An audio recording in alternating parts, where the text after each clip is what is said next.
All right, welcome back, everyone. We are returning and we are moving on to our consent agenda, but which you have in front of you. You should have information about the out-of-state field, mostly athletic trips, but we are going to pull off AP warrant 1263 from this agenda. And that's under the CCRSD warrants. So the consent agenda should be as follows. So I would take a motion to approve consent agenda. If anyone has that? So moved. Dr. No, Okay. I think we can just do that. This is new to all of us. This is very exciting that we're really getting a lot of business done. You're moving it with that one exception. With that one exception. So we're pulling Second. AP warrant 1263. Court is seconding. Any discussion? Okay, all in favor? Aye. Aye. Opposed? All right. I do not see the students on with us, so we are not going to have an update. They're not on Zoom, so we will move past that and we will enter into public comment. So as always, we will start with public comment in the room, then we'll go to Zoom. And I will ask if there's any public comment in the room. I see none. And on Zoom, if you have a public comment, if you could use the raise hand feature. And I do not see any public comment. On to correspondence. So we had 3 pieces at the region this year, since our last meeting. It was only a week ago, so I feel like it was really quick. And 2 of those also went to CPS and 2 were, all 3 actually were regarding the cell tower at the high school, the potential of a cell phone tower at the high school, and everyone should have received those. So you had nothing at CPS? As of midnight, no. Yeah, okay, perfect. And then we'll go to our chairs, liaisons, and superintendent's reports. So I'm going to ask if we're going to start with you first, Dr. Hunter, and then we'll go to us because I feel like this needs to regroup a little bit. Okay. I'll help you get your Sorry. moment to catch your breath. It's just a really busy time as we wrap up the school year. We are successfully through not only the high school graduation, but 3 5th grade graduations. Grade 8 got moved to tomorrow because of today's weather. A lot of other really exciting and fun events along the way as well. We're honoring those retirees over and over again, it feels like, which is awesome. As you met them last week, they'll be receiving their rose bushes, which is such a honored tradition here. Those will be happening tomorrow mostly. So tomorrow we have half days at all the 2 elementary schools and the middle school. High school will finish up exams. Thoreau has a positive event to come back and a bonus day on Thursday morning. And then we will be wrapping it up. We are deep in the planning for summer school, which starts July 5th. So we're excited to have a number of kids come back and join us. It's worth noting, I think, that our summer school will be at Alcott. Case Collaborative will be hosting their summer school at Willard. So we will have busy buildings this summer, and really gearing up for the, capital work that's going to be done and the really deep cleaning that we do every summer. And as long as it always seems, and this is about as long as it could get really, is to get out this early. It always feels short once we start putting all those tasks up against it. So it's exciting. We're looking forward to rolling into the This next is the part. earliest we've been out in a long. The earliest I know of. I mean, Yes. I don't remember being out this early. Yeah. Snow days. No snow days, Great. whether or not that was the right decision at the time, but no snow days and nice early start to the summer. Great. Yeah. All right, thank you.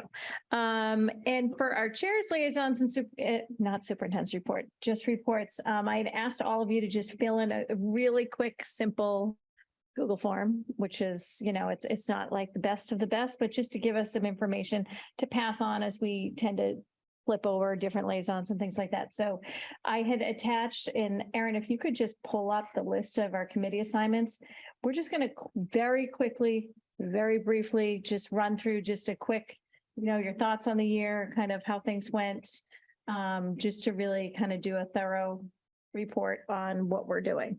So Sarah, we'll start with Sarah's not here with us. She was adult and community ed, which the rep this year for adult and community ed, who is it? Carrie. So you can check in with Sarah if you'd like to get any thing, that she has to add for you. And then Carlisle Board of Selectmen and the FinCom. So it was Sarah last year, and we didn't talk about this year if either one of you would like to be that representative or if you would like me to do it. You can think about that if you want. Oh, I was under the impression I was. That we did that Did we already. did we vote that? Oh, we did. Oh, we did. So, Why not have, So do we so vote I it? reached out to them today. oh, perfect, perfect. All right. So actually, we're fine on that. All right. Again, you can check in with Sarah. And then I'm just going to go straight down. And if, some of these, there's not much to say, or you can say whatever you like. So we'll start with FinCom. So it's Cynthia. Well, I just sort of was the non-school committee representative, so I cannot recall. They're a very busy body, and so I cannot give you the full review of the town budget, which is, I guess, the part that you don't necessarily observe, but yeah, there's a FinCom report for town meeting, Yeah. which I think would encapsulate most everything that I'm not reporting on. Great, great. Select Board was Court. Yeah, they meet Monday nights. I didn't go to all the meetings. Typically, what I would do is check the agenda. If there was anything that seemed to pertain to school, I would be there often. If it was specific to school, there'd be others, admin and or other school committee members there as well. And nothing over the last 5 or 6 weeks, and they didn't meet yesterday. Okay. Nor are they meeting next week, I think. And I do think I Oh, think June FinCom wants to do that too. They want to just have more of a if they're pertinent on our agenda, if we're pertinent on theirs, to kind of do that kind of check-in that role next year. All right, DEI Commission. Do you have anything? They've been very active. As you probably see, they have a new, do they have new co-chairs or just the chairs? It's Joe new Palumbo co-chairs. and it's somebody else. Yep, it's Joe Palumbo and Nope, I can't get it. he's one and I can't get the second one. Now I'm taking over for you and I missed the first meeting. So they're having a The big second meeting. Juneteenth event Yep. on Monday.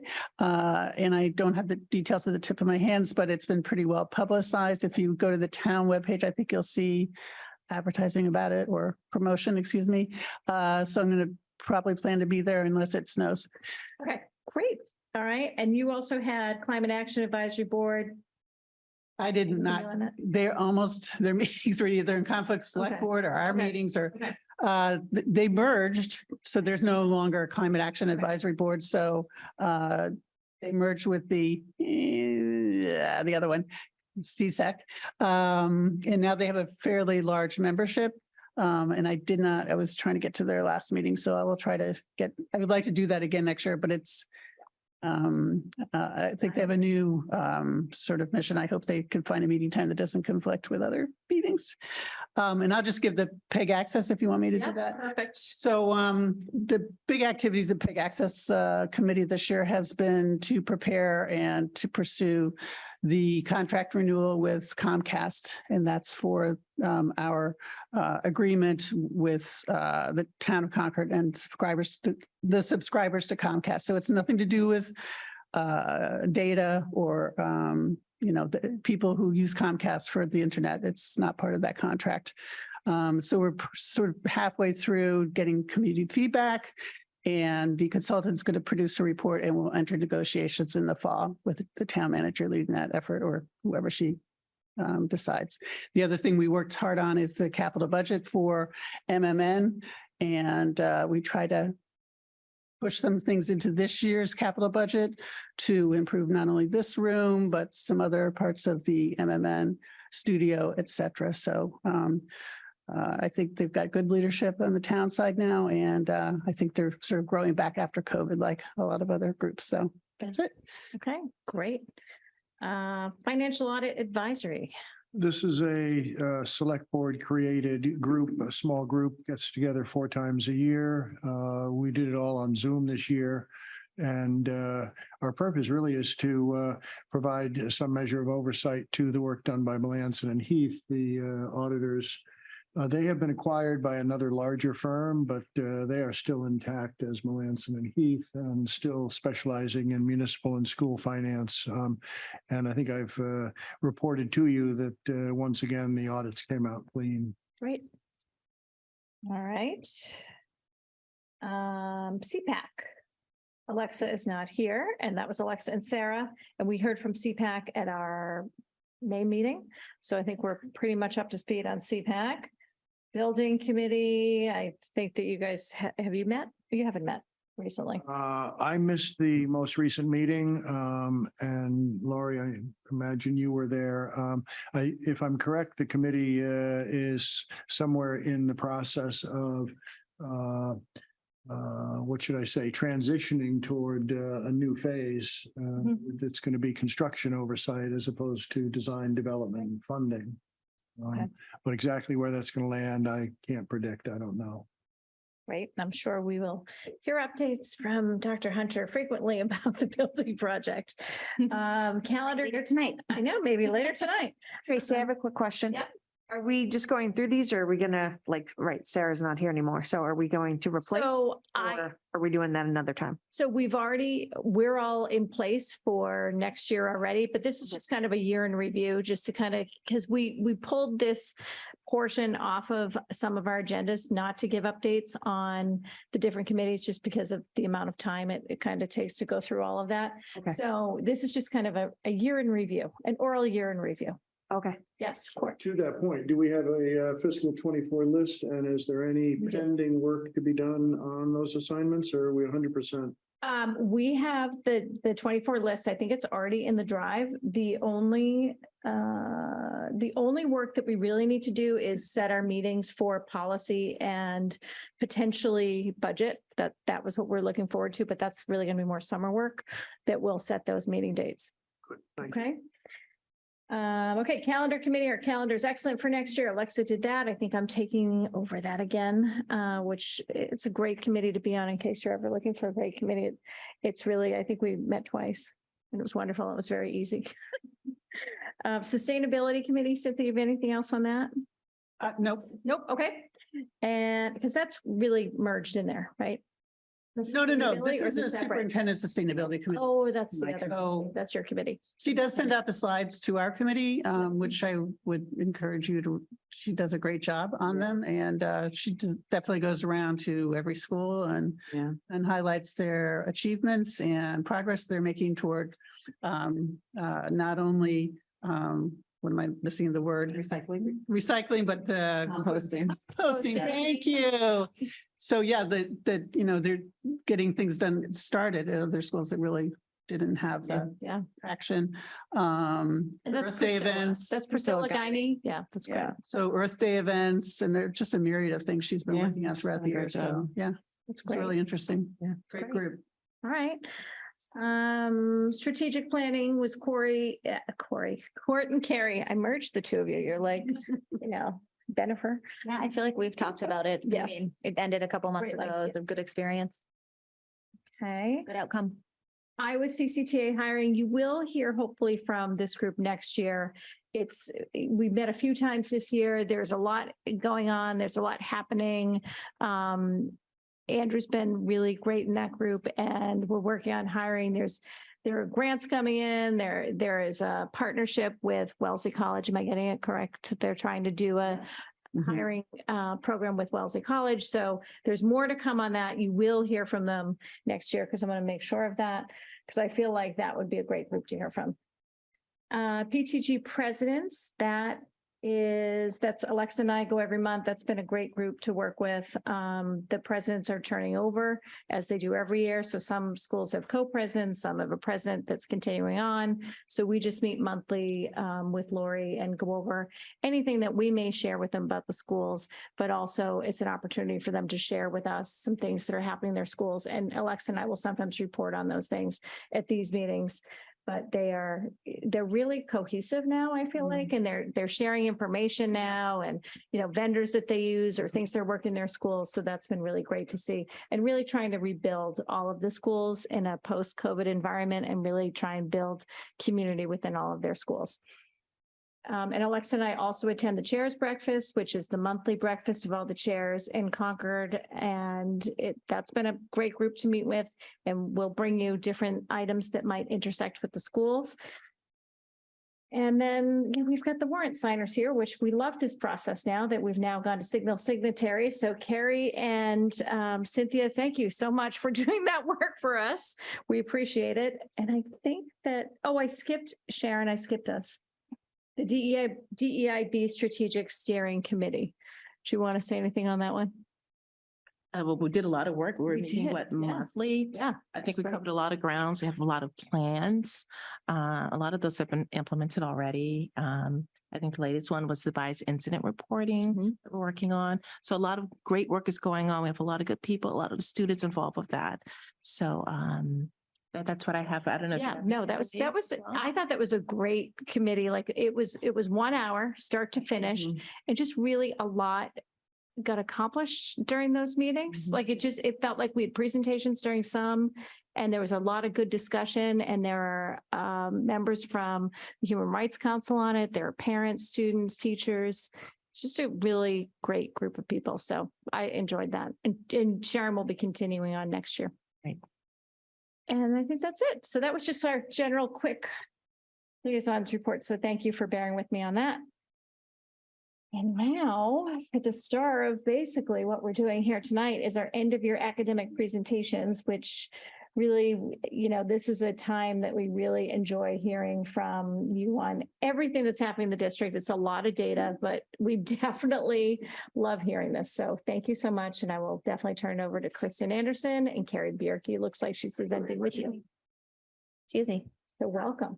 So as Carrie's going to share our presentation and get it up on the screen, we're going to be taking turns about speaking with a lot of data. So And I'm just going to interrupt first. Carrie, if you can speak into that microphone in front of Carrie Patel whenever you speak, there we go. And then that way we'll make sure that our sound is. Cherries at the table. Excited I am to be at a table with some other carries. That's never happened in my life. Very exciting. And I didn't realize that until I said, Carrie, can you give Carrie your microphone? And I'm like, well, that was odd. Such a pretty name. It's just really good. So I would be remiss if I didn't start by thanking Carrie Bierke because with Lori's good guidance, we created a position, a part-time position as an academic coordinator this year. And Carrie has done an amazing job stepping into that role. You'll hear about some of the work. So where I used to just like hammer on the computer myself, she's like doing it at a level that is, you'll see, it's more than what you've seen in the past. And I look forward to even more in the future. So what you'll be seeing tonight, I should say next year, Carrie is going back to teaching middle school science 0.6 of the time, and 0.4 of the time she's going to be continuing on and looking at our academic data. So she's been wonderful and will continue to be wonderful. So we're very lucky to have her. So what you're going to be hearing tonight is our academic data based on our standardized testing that we do. So it's not report cards and all of that. But in the future, hopefully we can do that as well. So it's baseline also for our upcoming strategic plan. So this is data from 2022, 2023, and our new strategic plan starts in fall 2023 and goes until spring 2028. So everything that the kids did this spring is really our baseline moving forward that we're going to measure everything against. And you'll see measurements as we go through the slides. And my last request is just to I know you're going to have a lot of questions, and we are happy to answer them tonight or get back to you if we need to look into something. And just if you would just hold them to the end. And we got questions from you, at which Carrie was brilliant, trying to answer them as we were sitting here right before. So we'll definitely get to those as well. So, and thank you for them. So let's get started, right? Okay, so I want you to know about the academic data teams. We've talked about them a bit before, but every level of schooling has a group of folks getting together to look at our academic data, both our internal data, that's like our STAR data and our social emotional data, and our external data, meaning our MCAS. So you're going to be hearing about both of those tonight. And for the academic part. So at the elementary level, what it looks like is the principal and the curriculum specialist, literacy specialist, reading specialist, special education, school psychologists, and then grade level teachers meet once every 6 weeks, and they look at all the data from that group of kids. So all the fifth grade teachers meet about all the fifth grade students, and they identify students who using the data are at risk, and then they put into place the interventions, and then they measure how well those do. So every 6 weeks, they're meeting about that. At the middle school, it's a different structure, but the same intent, which is there's a teaming structure. So with a team leader. So the vice principal and the team leader, and then the other teachers on that team would look at that data for their 80 kids or something like that. And then at the high school, it's a completely different structure, which is that there's a team, Carrie and I are both on it, and the ELA specialist, math specialist, school psychologists, guidance counselors, and so forth. It's kind of a huge, I don't know, 20-person team, something like that. And we look at the data for all the kids in the school. High school data is a little bit easier to look at because mostly the students, you know, they're into their 9th year, sometimes 10th year with us. So we have a lot of data, and we already know who's struggling, where they are. So it's much less of a discovery and more of a what are we going to do kind of meeting. So tonight we're going to talk about these 5 things. The state of accountability. So just a bit of education for you about how the MCAS scores are ranked. And so we don't have our MCAS scores. Kids just took the MCAS in April and May. But when we get them and when we report on them, we want you to know what you're going to be seeing. And then we'll go to the district benchmarks and goals. And as I said, that's mostly from STAR. Talk a little bit about the MTSS flagging process and how many kids got flagged and so forth. What we did with the kids who got flagged as needing intervention, how we progress monitored, and then we look forward to what are our next steps using all this data that we're getting. So I'm going to talk a little bit first about these state accountability targets. And this was a whole new learning curve for me this year, learning about this. And because of the pandemic, the state hasn't had full accountability since 2019, because in 2020, MCAS wasn't given. In 2021, things were still in chaos. So the accountability that you're going to see is based off of the 2022 MCAS, so last spring's MCAS results.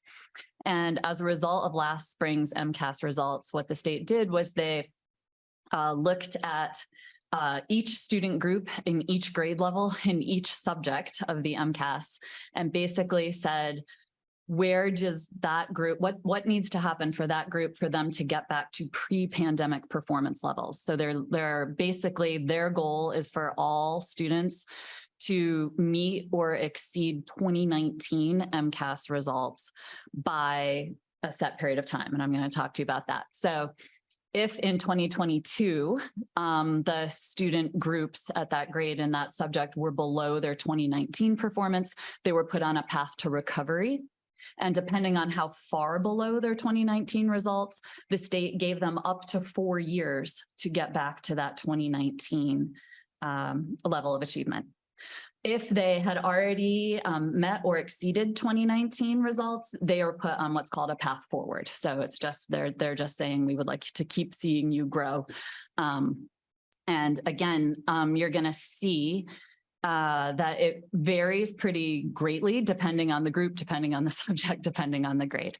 So I'm going to just quickly take you through these tables and you can definitely take a look at them. But I just want to stress that what you're seeing, as well as the strategic plan goal slides that are going to come up, this is all based off of not this year's MCAS data, because we won't have that data until late fall.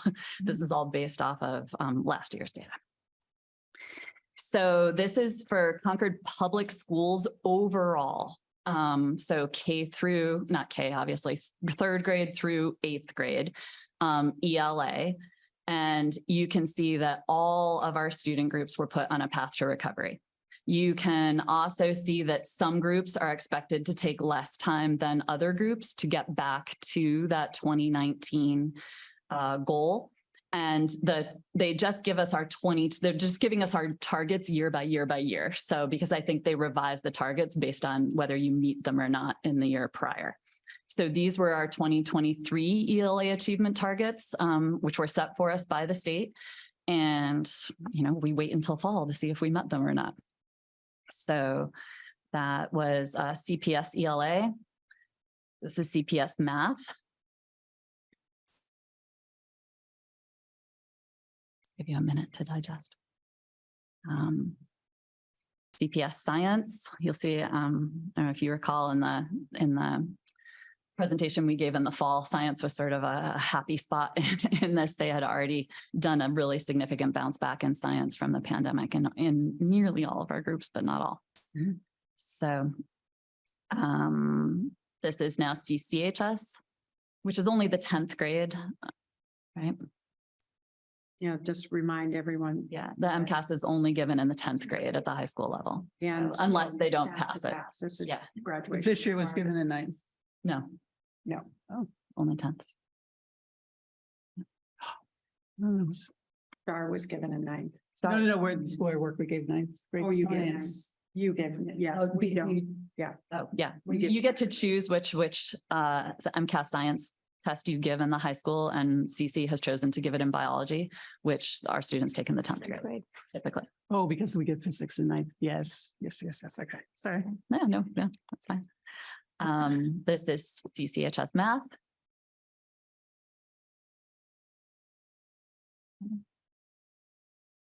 And CCHS science.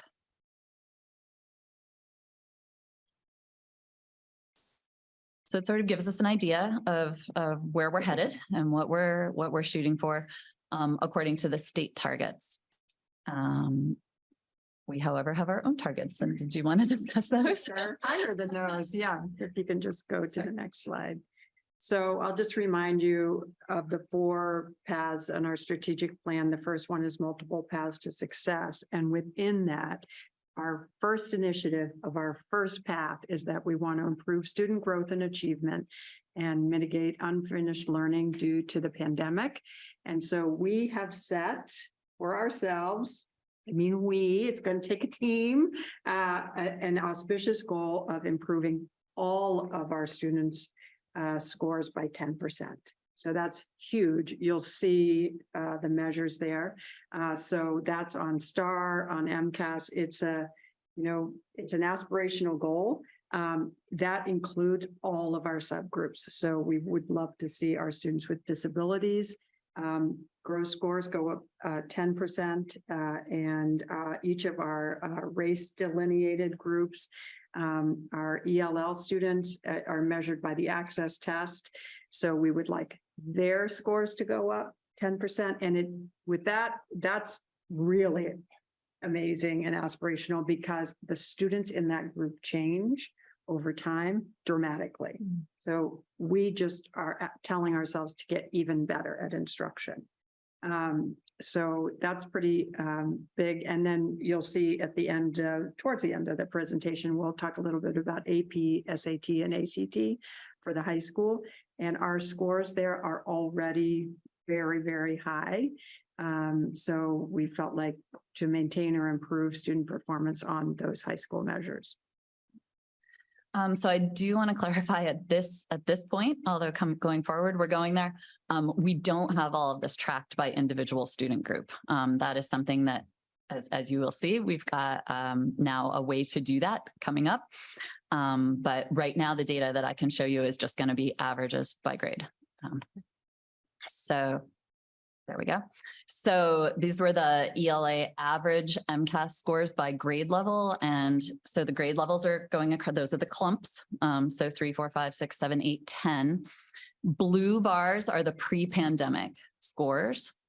2021 was the first sort of middle of pandemic score. 2022 are the red bars. That was last year. And the 2028 goal is 10% higher than that 2022 score. So the gold bars represent the goals that we're shooting for. And keep in mind that all the state wanted us to be was even with that blue bar. So our goals for many of these groups are higher than what the state is asking us to do. For a few of them, they are a little lower. So that is. In which case, we're going to aim for the state. We're obvious, yeah, we have to aim for the state. So, and we only have 4 years, not 5. So it'll be, we're certainly going to exceed that. So this was our ELA goals. These are what our math goals look like. You can really see with these bars, the hit that we did take with the pandemic. It was not insignificant, but the bounce back has been quite impressive in many of these groups and grades. So our science goals.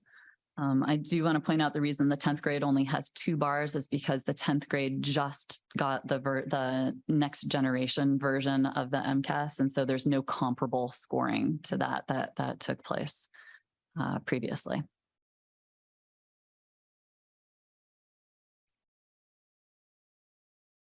We also have the goal of our English learners making progress as measured by the access assessment, which is given periodically throughout the year, but these are the spring assessments.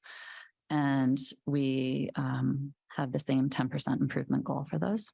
Yeah, and just a reminder, the baseline is going to shift again next year because of the shelter opening up and a substantial population change.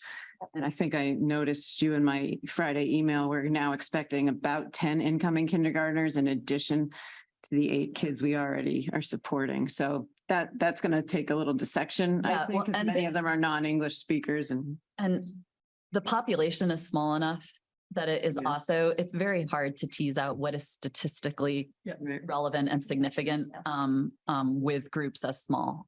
Actually, once we have a larger group, it might be easier to get better data. So always keep that in mind with our very small populations. Remember, we're trying to maintain our AP exam scores, and you can see, although we did have a tiny decline during the pandemic, it was very, very small. I did put the national averages for your comparison. So you can see that in 2022, the percent of our students at CC that took the test that earned a score between 3 and 5, which is considered a very good score on AP exams, was 91.1. Nationally, that score is around 60%.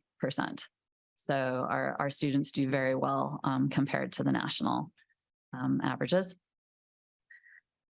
Similarly, in AP, the mean score for 2022 SAT in reading and writing was 529, and our students scored 644. And in math, the mean score was 521, and our students scored 648. So, and you can see these scores are actually higher than pre-pandemic. They show no impact at all from the pandemic.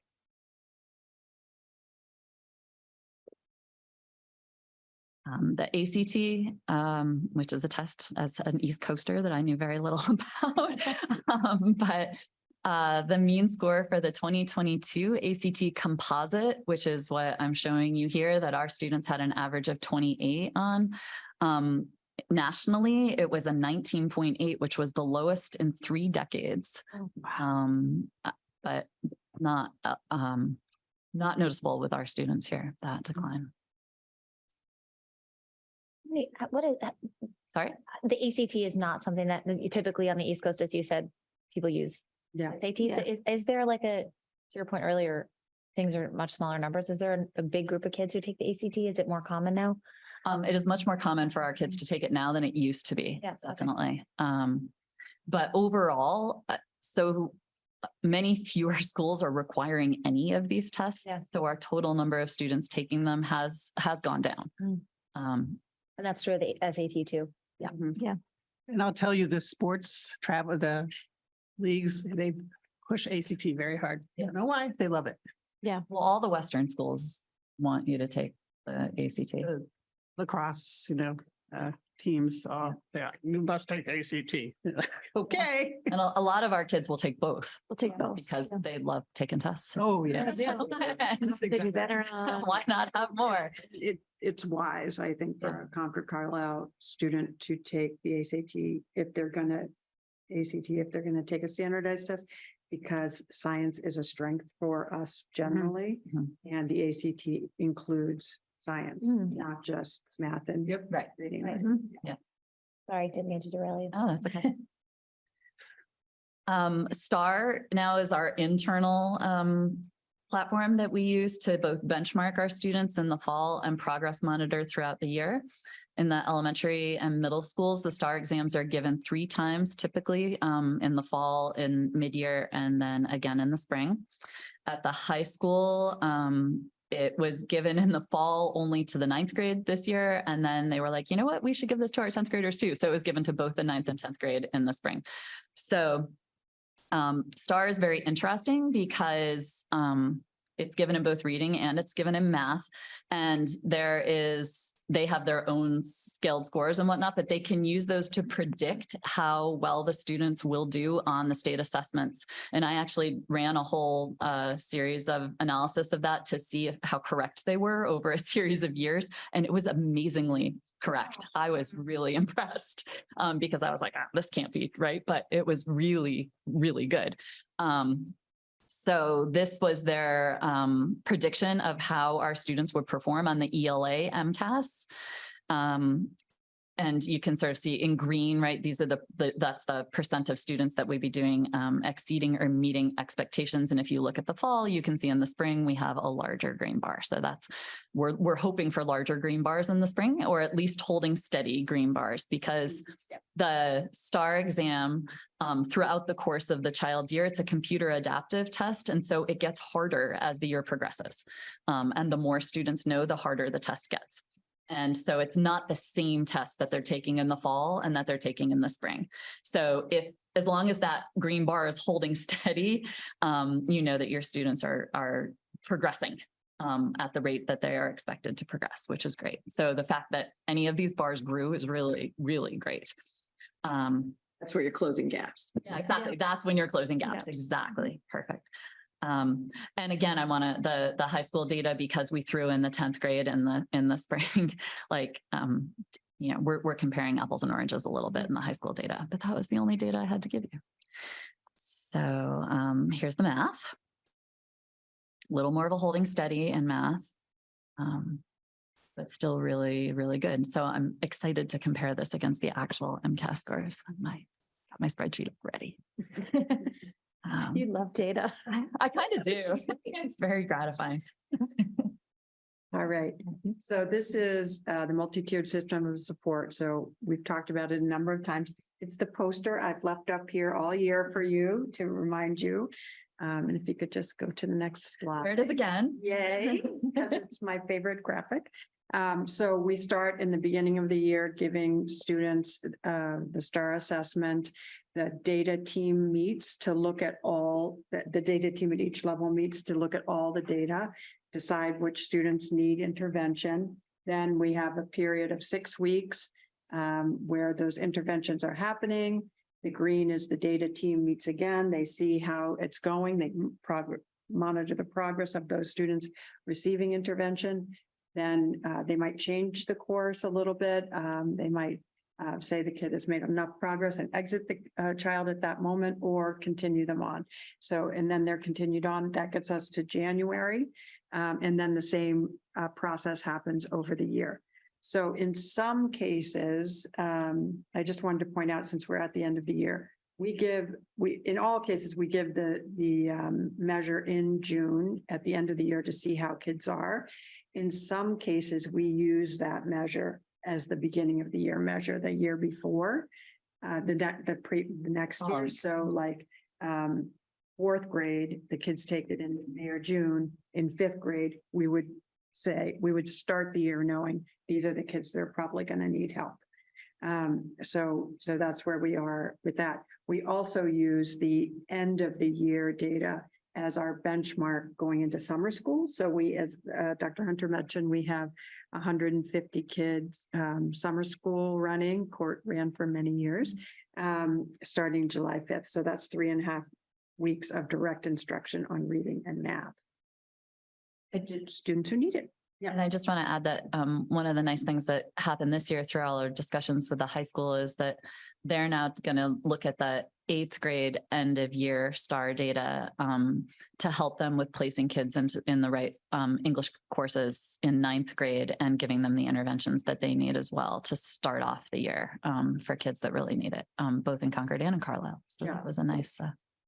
Yeah, so for our Carlisle friends, we now can get the STAR data from Carlisle 8th grade to inform the high school. Yeah. So this is the actual data from who received intervention. And I should say, when we look at this, a big kind of discerning point for the state is whether or not every child who needs intervention receives intervention. And that's a really big deal. If you are a Title I school, we do receive Title I funds. We're at the 5% mark, which is the lowest level mark. So we give this data, all this data to the state on a yearly basis to report. Because this is how we spend our money for Title I, which is providing these interventions and funding those people who do the interventions.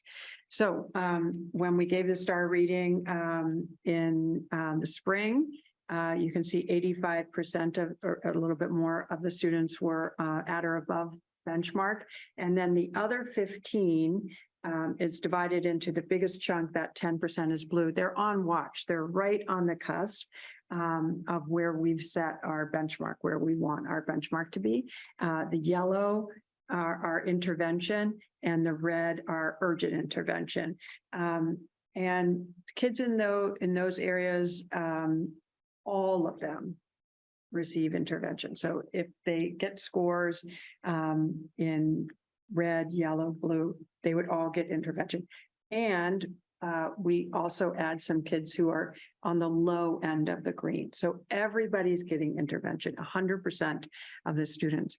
So the way that looks is, this is just a screener. So we dive more deeply. So for in reading, for example, we give the dibbles to all the students who scored. That gets us lots of data on how they are on phonics, phonemic awareness, reading fluency, and so forth. It's a timed assessment. So, and then they get the intervention and we measure them again. Yep. And here's the math. So a little bit more students who are at or above benchmark in math, 88%. And then the same holds true though for the students who are needing intervention in that red, yellow, and blue area.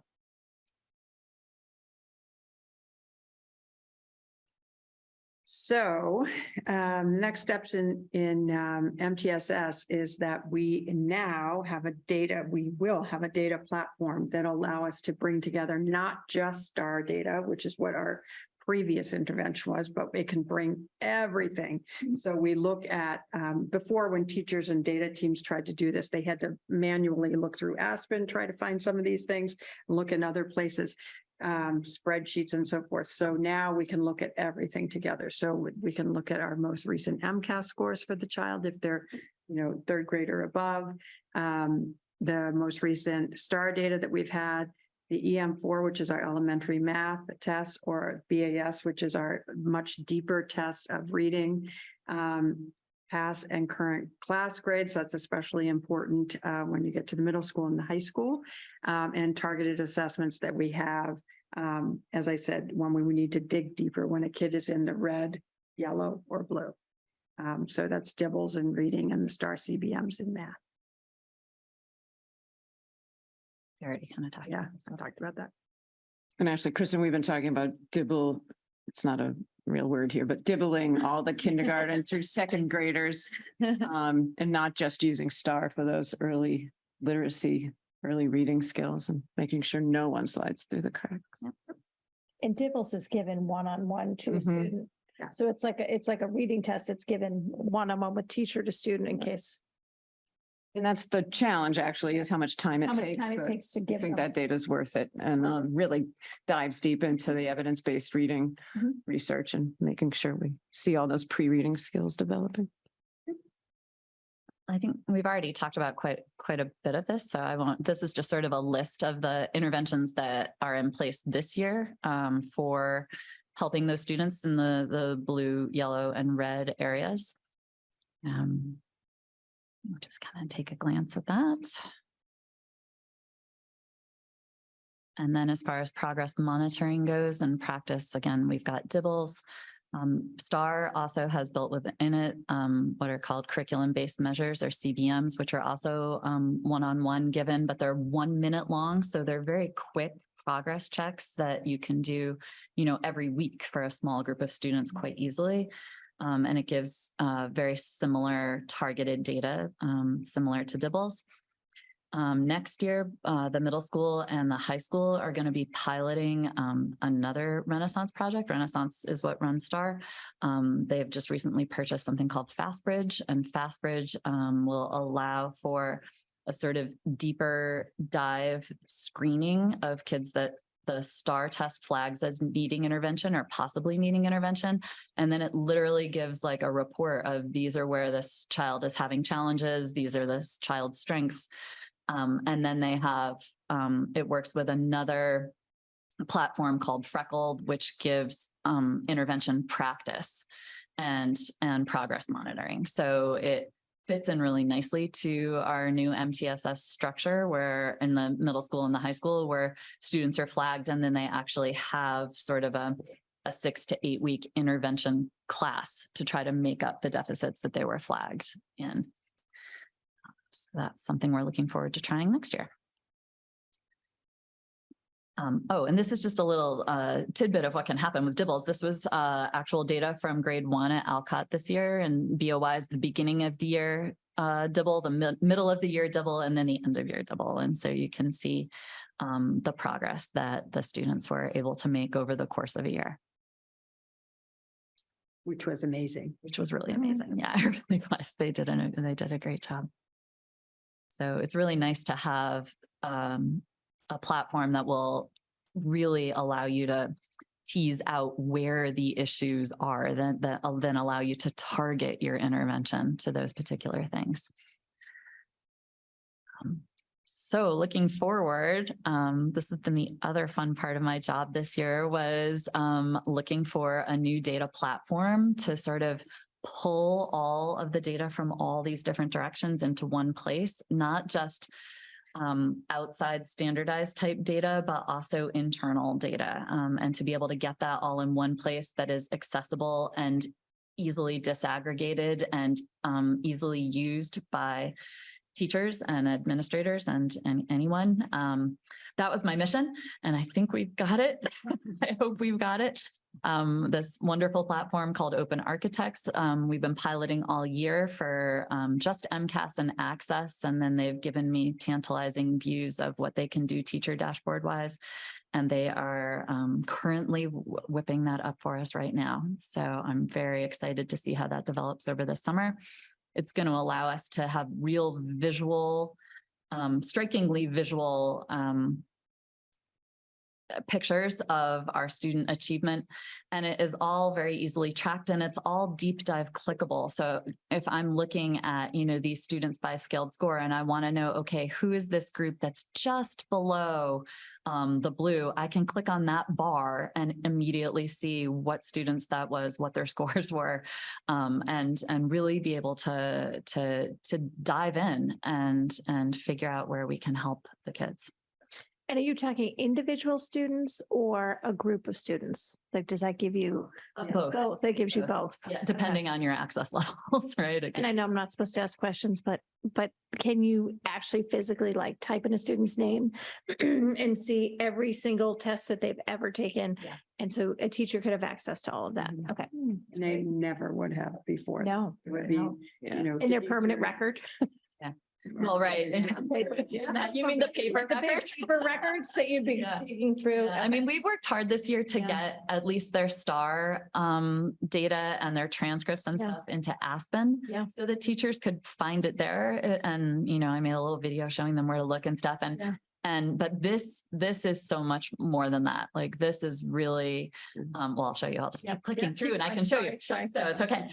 So one of the neat things is for me at least, and I'm sure for you guys as well, is this allows for very quick disaggregation of the data. So I can click and see, how did our students on IEPs perform? How did our low income students perform? How did students perform by race, by first language, by and this just allows us to, again, to tease out where our challenges are and hone in on them. The teacher dashboard, this is blurred, you know, because I think it was, I don't know if it was a real dashboard or not. They gave me this picture. So this is what a teacher might see. This would be like their class here on the right. And then this is just a glimpse of their students. So if they're like, they could click on the red bars and that'll show them what those students are that scored in the red bars. They can, and then if you click on an individual student name, it will give you all of those student scores, and it will also show them across time. So it'll give you a graph showing what direction are they going in those different things. And so it'll allow you to see, like, was this just a bad test day, or is this a trend? It's really pretty amazing. I'm excited about it. The other thing it's going to allow us to do is have MTSS tracking and monitoring all within this program as well. So right now, every school at every grade in every subject has their own elaborate Google Sheet tracking just that year's students. And then those students change grades and you no longer have access to that spreadsheet. This is all historical data that will travel with the students. It will keep a record of what interventions they've had. You can keep running notes about how they've done, where their successes were, where their challenges were. And that data will travel with that student when they change grades, when they change schools. It'll all be right there. So hopefully making teachers' lives easier and student success higher. Back to you. This is me. Yeah. Okay. So this is us, we want to say next steps, but it's really moving towards our goals of becoming more efficient, more precise, and more easily to course correct when we look at a student's success. So this is what we feel like is going to help us do that. So we want to administer the fall STAR and then plan the interventions. And as I mentioned, some of those would be given in the spring. And so administrators would have, especially at the middle school and high school, already scheduled some of the students who need interventions. So whenever we get the MCAS, we look at the raw data, we make sure there's no mistakes. There usually are. We go back to the state. So it's a process. But generally by August, September, we have the actual scores and students have the actual scores. Families are mailed the flyers about how their students did. And then we compare all of our data across the state accountability goals. We're given a rating on how we did, as Carrie mentioned, and we compare those scores against our district goals, which are often much higher than the state. And then we adjust our curriculum and plan interventions as needed. And, you know, that might be we give something like we give the MCAS in May. We noticed that we were not as strong on statistics because the teachers planned it after the MCAS. So the unit is now moved before MCAS, if that makes sense. And that's just a sort of general guideline that we give to departments looking at all their scores, and then they have time to adjust as, you know, usually by September to when as exams are given in April and May. And so then we also look at the ACT, the SAT, AP, and access scores. You know, we administer the access tests here for our English language learners, and that's national law. So we have a lot of access to how they're doing. SAT, ACT, AP, those are, a different company. They're not beholden to us. So we get the data that they give to us. So, we do our best with that.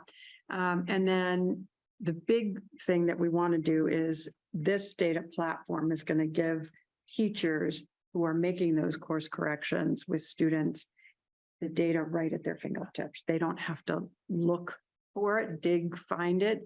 They can really use it like the next day. And that's really what we're hoping for. And so in having better, stronger, more precise data in every area, we're hoping to enrich our MTSS process.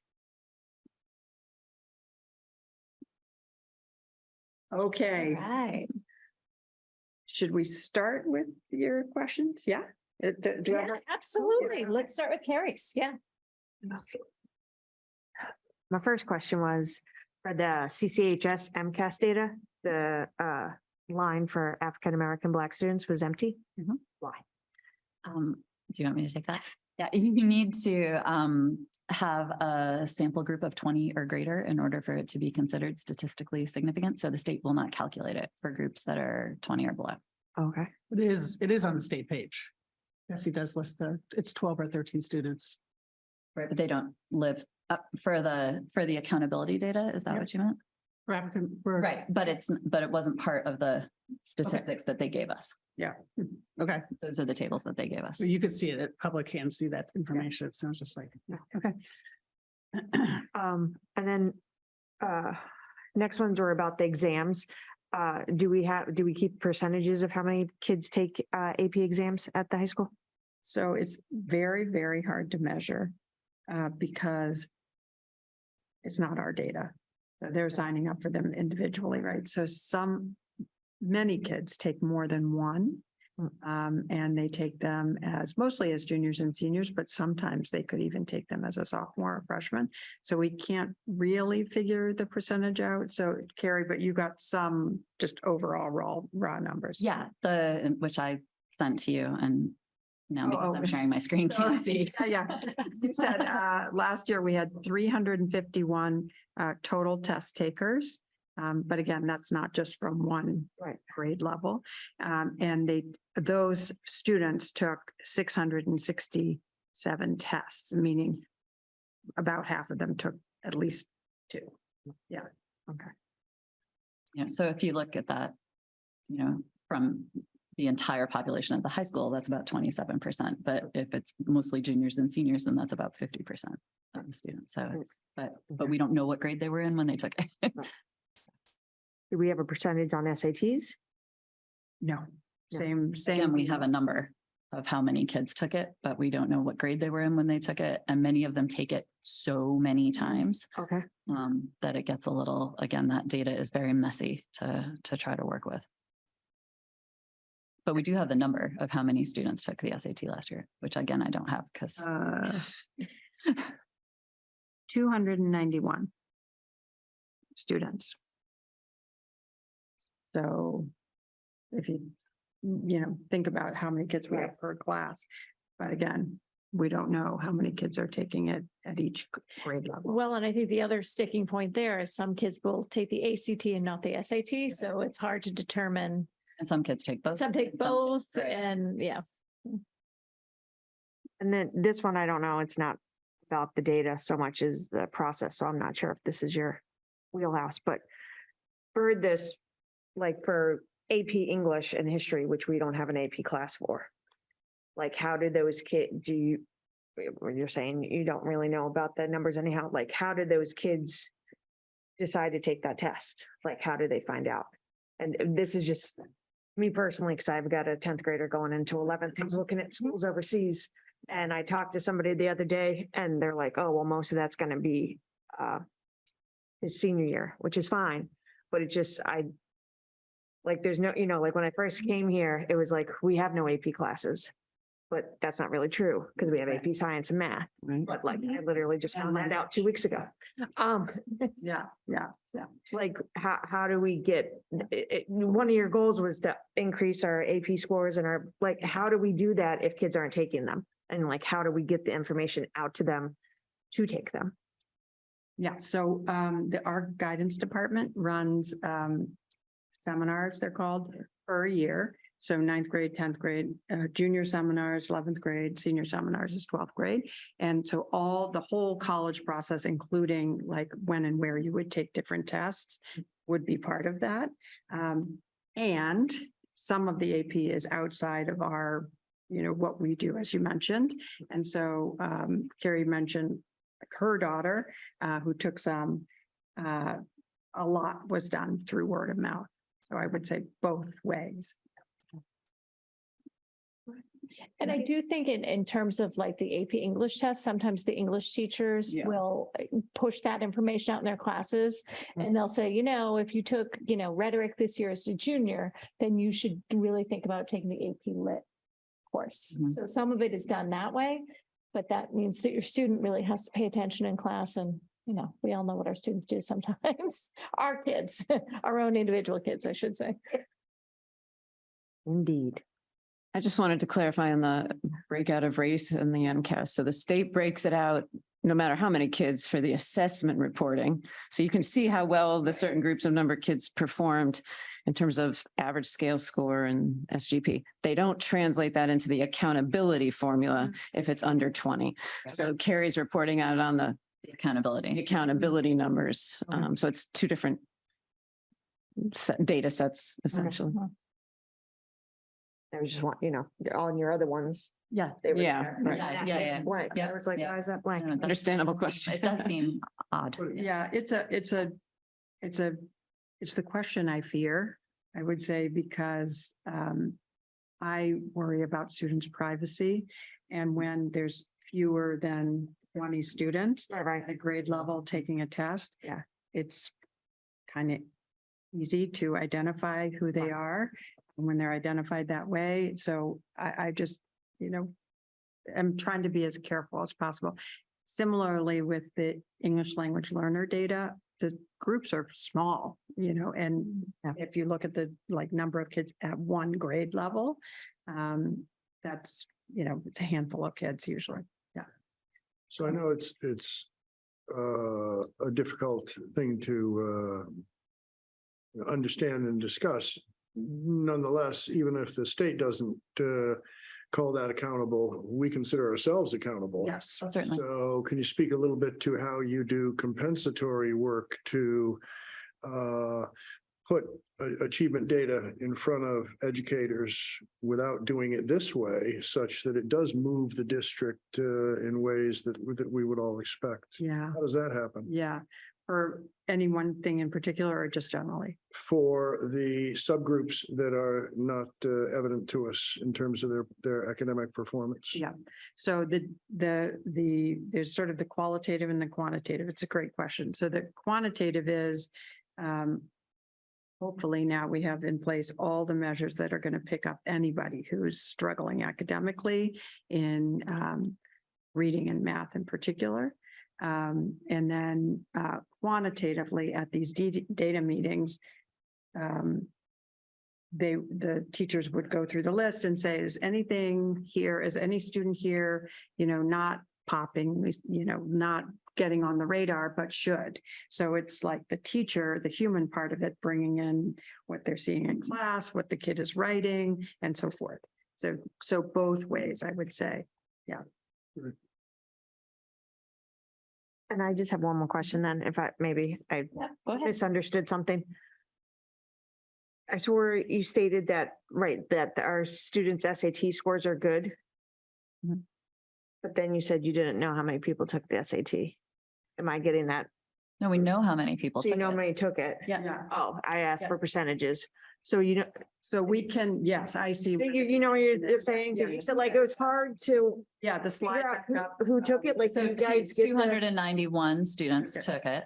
Okay, And so, and you get those scores? and yeah, Okay. yeah, exactly. you yeah, do, okay. Yeah, I can put that, sorry, I've lost my Zoom. This is 341. What we wish was the College Board aggregated it more effectively for us. So we can do more of the comparisons you're asking about. And maybe we'll dig deeper with them So next the year. slide is So this data from 2022 is based on the 291 students that took it in Is that 2020. juniors and seniors collected? Yes. So And it could be. And it could be a sophomore. sophomores, and It could be an eighth freshmen. grader. I mean, I mean, it's whatever kids at Yeah. CC Yeah. took it in that seems like a 2022, really small number, no? Is that, 291. yeah, because if one class is, if the classes are about, say they're about 300, but it's not a small number. If some kids will only take an ACT and never take an SAT. yeah, Some might take both. So it's just really hard to figure out. Yeah. You know, if you had like a question says who took a college, you know, a college like prep test, you could have that, but a lot of schools are test optional. Yeah, I really think it's starting to thinking about matter. thinking in that direction. Yeah. Kids aren't Goes taking into that any. thing. Yeah. They're literally like, I'm not a great tester, so I'm not going to take the test. Right. That can happen too. Yeah. So it's hard to determine that. I did, if we can just go back for a second to your Yeah. question about the, in the fall academic data presentation, I did have this slide about the APs with the total number of tests taken, and you can see that like, the arts, 4 tests were taken, right? So these are not classes that we have AP in, so 119 English tests were taken, 27 history and social science tests were taken. So quite a few of our students are taking the AP exams in classes that are not AP. Yeah. Right. So that's Okay. just something to know. And can you go back to the slide about the SATs? Because I think your question was, if we don't know which students are taking, how can we say they're doing well on the SATs? So what it is. Of the kids that took it, Sure. they did well. Makes sense to me.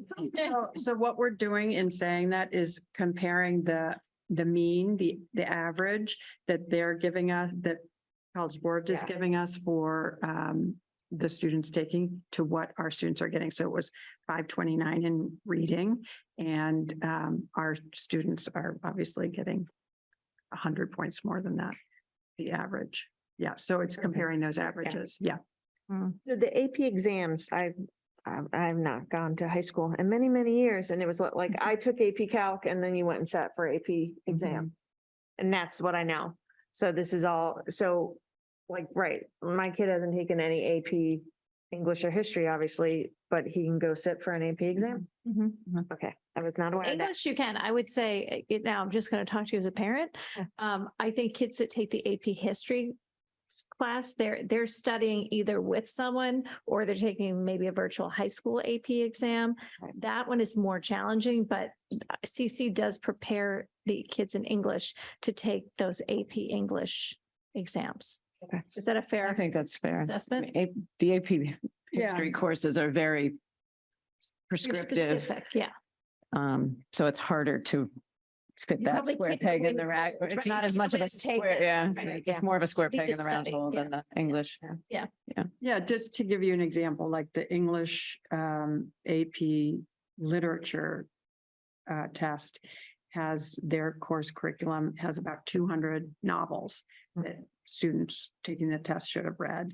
So our classes don't teach 200 novels in a school year, so we teach 10 to 12, something like that. And we're have an initiative to have more diverse voices. So often even the ones that we are teaching are not overlapped. So the prep that a student is gonna usually do for a test like that is to do a lot of reading on their own or in a course. And similar for history, there's just doctrines and wars and, it just lists and lists of content. And that's not how we teach our history courses. Yeah. Thank you. Any other, I'm done. you're good? Yeah, Okay. sorry. Anyone else have questions? I have some. Go ahead, Cynthia. So I have a couple questions on the new platform. Mhm. So how does it get populated? By what So it gets robots? It is robots. Where you set up a data sharing both between our student information system Aspen and also between like STAR and that platform. They have agreements. Yep. They already have agreements set up with most of the. And then what's the approximate cost per year of the school Right now it's $20,000 to get started. for both districts? I mean, you mean getting started, what does that mean? all the implementation and the So- data and setting it up for us, the dashboards, how we want them to look. And will that cost decrease as you're saying, setting up, or will it stay stagnant or?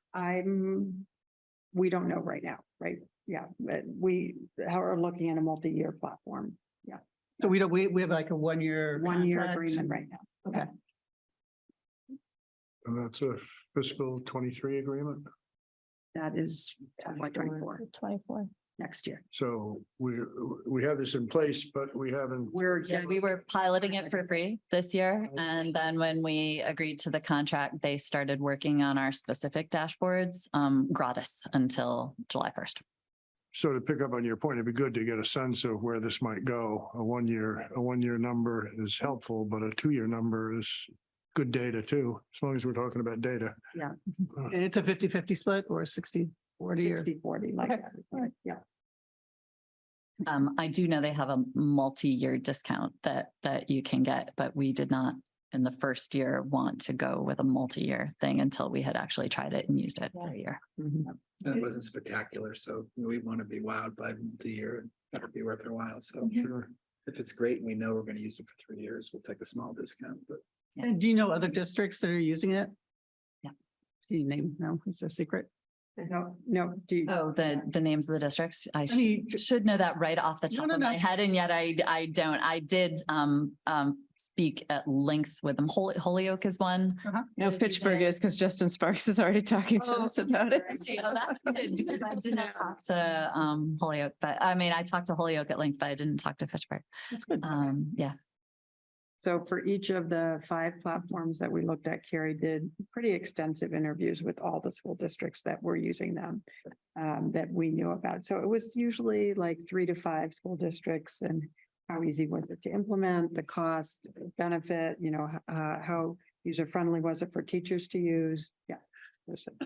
And then one final question, do Dibbles and Star complement one another, or are they just used in different situations? I only ask because you are probably, Desi's review gave Dibbles a much higher score than Star. Not much, but put it into a different category. Yep. And it seems like Dibbles already feel like it's been very helpful. Yep. And especially our youngest students. Yep. Are there things that Star provides that you want to keep, but Dibbles doesn't, I guess is what I'm trying to say. Yeah, all good questions. So the problem with Dibbles is that we can't test at every grade level. Okay, So it only goes up so far. okay. So we, It that's, only goes up that's to the what? big Is downside. it just K-5? Yeah. Okay, So that's the downside. The upside is really up. okay. So one piece is that it's much deeper than Mhm. STAR. It takes longer to administrate. And it is very based on the phonics phonemic awareness. And STAR is trying to do all 6 areas of reading. Mhm. So I wouldn't do only Dibbles because Okay. that's really only that. But we do Dibbles and the BAS, which is also reading fluency, vocabulary, and so forth, all the other areas. So I think the 3 of them together, the STAR, the Dibbles, and the BAS give us a whole complete picture of every student as a reader. And did I hear that you're trying to do all the kindergarten students this We're year? going to do all K2 in the fall. Awesome. Dibbles. Right. That's really great. Good. Yeah, so we did a pilot this year across first grade. Mhm. And it worked out. You saw the data, Mhm. like you're able to see very precise data Mhm. with it, in terms of kids' growth, along those 3 areas. So that's great. And are these kinds of information often shared with parents, never shared with parents at request? Yeah, so, great question. So, among STAR, we've toyed with being able to share that data. Right now, it's not in a great Mhm. place. Yeah. And I'll tell you why, which is that, if I sent you, your kid's report, Mhm. basically the national benchmarks for STAR are lower than our expectations. Yep. So every kid look. Is a star. Every kid's in the 90th percentile or higher. So we have to kind of figure out how to give like the Concord Mhm. version of that. I just, No, that's I fine. worry about sending out data that doesn't give the right No, I just- impression. yep. Yeah. We have been working with teachers a lot to do it during the parent conference, so it's a yeah. discussion and not just a report. Yeah, that that's, goes that's, home. that's really good. Yeah. Yeah. And if a kid is on, a student is on an IEP, I assume that, that would come up in their meetings Yeah. and, right. Okay. So, yeah, both, if they're in an IEP, that it is, Mhm. progress monitoring, but also all of those points where we assess, if a kid is falling in one of Mhm. those blue, yellow, or red areas, if we think they need intervention and we want to give it to them, that's when we tell the parents. Good. So All there's right. a letter Yep. from the principal usually. Excellent. Yeah. Thank you. Great questions. I have a couple. Yep, go ahead. Cynthia took a couple of mine, so Mhm. thanks, Cynthia. Pay you later. On the Open Architects platform, I'm just curious, it seems like there's an incredible amount of potential with that. It's hard to tell with just some blurry slides, but it seems like there's a lot of potential there. Can you just talk about it? How you plan on implementing it? Like, how do you hope teachers will use it? And then how do you plan on training teachers to use it? And then similarly, who else can engage with it? Like, will parents be able to log in and look at their own students' data over time? Like, who else can engage with the platform? Yes, yeah, we're figuring all of that out. So, one of the big benefits of being in Concord and Concord Carlisle High School is that each one of our buildings has a tech specialist. So those folks, one at each building, are going to work with Carrie and I in the fall, and we're going to think about and plan for how those folks can be instrumental into teachers and administrators being able to use the platform. The great thing is they're there all the time. Meaning it's not like one workshop leader that's going to come in on one day and teach them how to use STAR and then leave.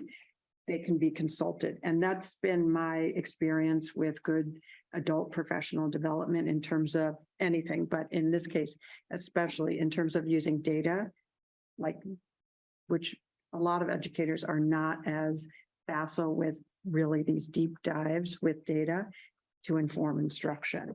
So, this precise, very effective data usage. So that's basically our plan, is to work with the folks that are already in the buildings to have those tech specialists be at every one of the data team meetings and be basically, like the pilot running the data. And so questions that teachers have or administrators can be answered right on the spot. That's the hope, the long-term hope. And then just by having someone there who's really an expert in the tech specialist, my hope, what we're working towards is having the teachers feel free to go to the tech specialist with any question that they can't answer themselves. I noticed that students on IEPs who have this kind of disability perform better when this kind of testing situation or something like that. What can we see in the data? So that's the hope. And again, I just feel really lucky that we have those tech specialists, and it's already part of their job. They're already there. They already know and have the trust of the staff that works with them. So I think it's a good implementation model, but obviously we'll course correct as we need to if it's not working. Yeah. And I do just want to say one of the reasons that we chose this particular platform above our second choice platform is because look, now I'm on the camera. That was so surprising. Is because the other schools that used it, and it was Lowell and Holyoke that were the two that I talked to most intensely about this, it's very intuitive. Even for people that aren't particularly tech savvy. You just click and it does thing and you're like, whoa, look at that. And so it is very easy to figure out. And they said in their schools, what happened was very quickly, there were like power users in particular buildings and at particular grade levels who kind of became the go-to person. And so I'm sort of hoping to assemble like little team of power users that, you know, I can work with very closely, and then they can sort of be the program ambassadors along with the tech specialist, because it's going to take more than just the tech specialist. And I think that you always have those tech people in your building that, like, the people that are just drawn to it and can figure it out. And some of them luckily were volunteered to be on the committee. So we had a committee of like 25 people this year that helped us vet these platforms and select them. And most of them are like, so, you know, what are we doing next year? Because now they're excited to try it. And so I imagine a lot of them will be those power users. Yeah. And the powerful list of the power users has been Carrie. You know that. And I think your other question was about parent access to the data. Yeah, so we have to figure it out with them, but what I envision is like what we have with Atlas, which is our curriculum warehouse. So parents have access to sort of the top level, like what are the standards we teach at what grade level, the books and so forth, what curriculum do we use? But then if you go in deeper at the unit level or the each lesson level or especially the assessment level, parents wouldn't have access to that. So, you know, there might be some way that you can interface just to see your child, or some basic general statistics about the overall district, but not in depth on anybody else's child, for example. Oh, no, of course, just on your own. Yeah. I just had one other question on the MCAS. I'm just curious, and you sort of touched on this when you were talking about MCAS, but I'm curious when you, especially with setting such ambitious goals, when you get the data in August, look at it, figure it all out, it's already early fall and school is in session, curriculums are set, lesson plans are written, like obviously adjustments can be made, but I'm just curious how that happens, like, and who's responsible for it? Is it department chairs? Is it individual teachers? Like, what's the accountability structure like, and how do you make sure that that sort of happens? Yeah, I would say there's layers of accountability structures, and luckily we're a small enough district when we're nimble enough that the department chairs, I mean, I meet weekly with the department chairs as a group. And then for math and English, science, I definitely meet much more regularly. So I would say that's the main way that decisions get made. And then in department, do you want to talk about, Carrie was the science department chair for a number of years. Yeah, so certainly we look at that on the department level, how our kids did on the different questions. I just want to, the new platform is going to make it so easy because it literally breaks. So for instance, in science, they get tested in physical science, life science, earth and space science, and applied technology. And the new platform will sort of break down the average scores in each of those things, so we can see if there's any one particular area. And then if you click on that area, it will show you all the test items in that area and where we scored relative to the state average on each particular question, which allows you very easily to hone in on, like, ooh, this one standard, there were 4 questions on it and our kids did poorly on all 4 of those questions. We need to buff up our teaching in that. And prior to this platform, that has been a very arduous process of going through and trying to match the questions to the standard. And this platform does all of that for you. And it really helped us this past year because we were piloting it right in the beginning, it really helped us to hone in on a particular issue in math at a particular grade level. And they literally were like, oh my gosh, yeah, we've been teaching that in, late May, early June after the MCAS. And they shifted it forward. And they were so funny because I talked to the teachers and like, the kids all did so well this year. They said it was so easy. So, that kind of analysis is going to be much, much easier now with this platform. Thank you. Anything else? No. Okay, some of mine were answered, but I have one more. So I love all the data. We have all the data, and it's more like, what does it look like in practicality? Like every day, what does it look like on the teacher and the parent end? So when you're talking about MTSS, how are you tracking the kids that are receiving those services? So you have your IEP kids, but what about the kids that aren't on anything that you're just providing like a 6-week intervention on, how are those kids being tracked? And then after you do the progress monitoring, are you communicating with parents? Like, here's where you're at. Your kid has, placed out of this 6-week session and now they're moving on, or they need a little bit more. Like, how does that happen on a day-to-day basis? Yeah, so happy to talk about that. And it's a really good question. So how we're tracking them currently is that each school has their own big spreadsheet. Okay. Per subject area, per grade level.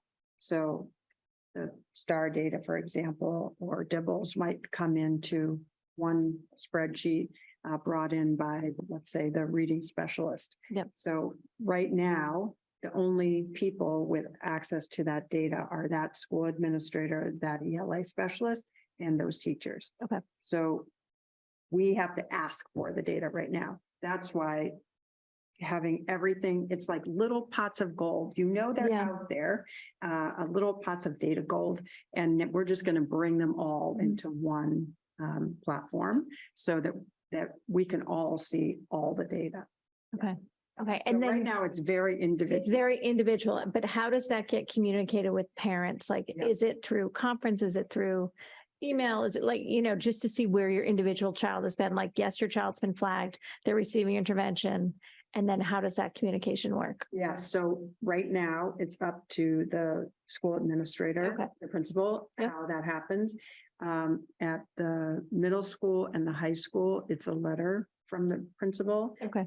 At the elementary level, it varies. It's certainly a letter, but it's sometimes preceded by the parent-teacher conference Conference. or a phone Okay. call from the administrator. Okay. That's helpful. I had my question answered on the individual students, so you can see individual student data, and parents might be able to have access to that at some point, like through a conference or IEP meeting or something like that. And then I think I had one other question.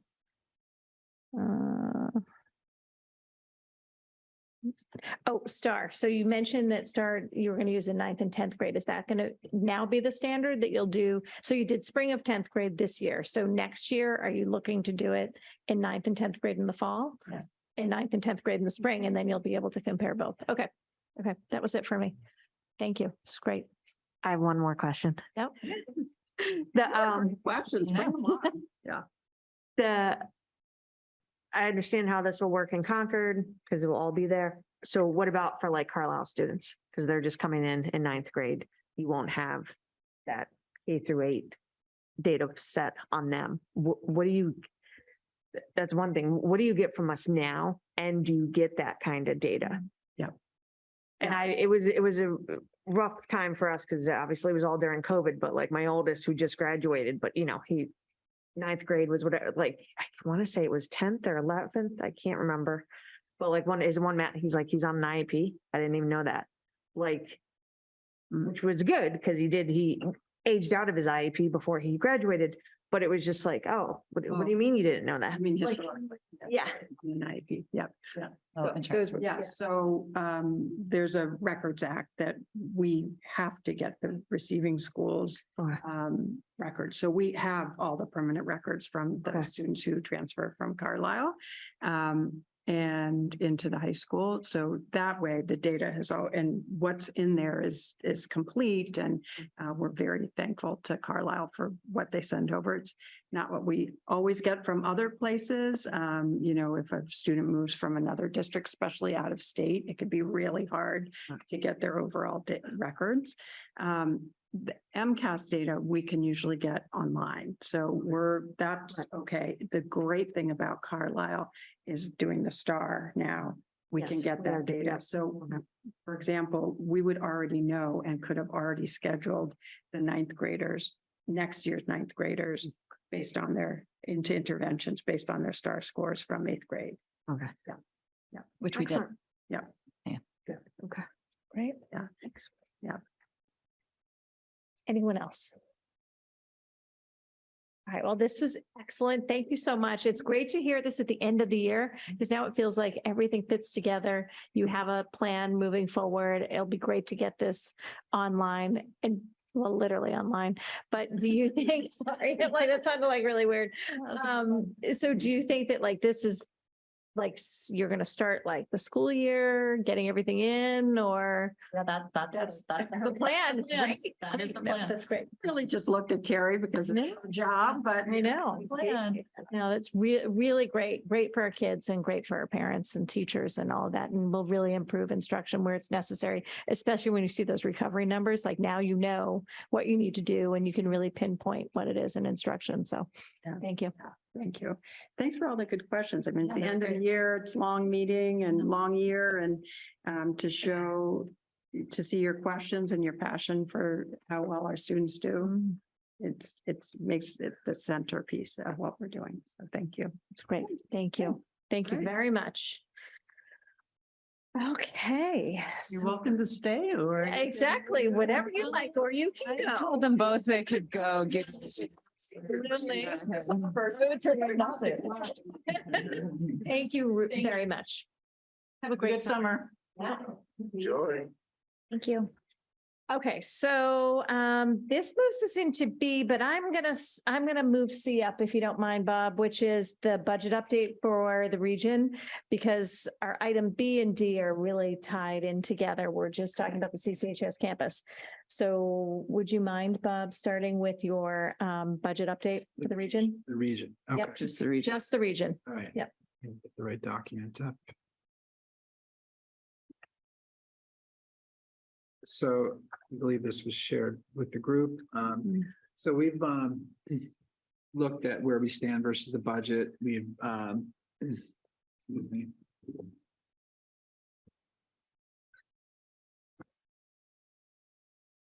We've looked at the budget, look at what's been spent year to date in open encumbrances. Our finance office has been working to clear out POs. A lot of the encumbrances we have now are remaining payments for payroll, for staff payroll. That's the bulk of it. But we're also looking at POs for contract services and supplies.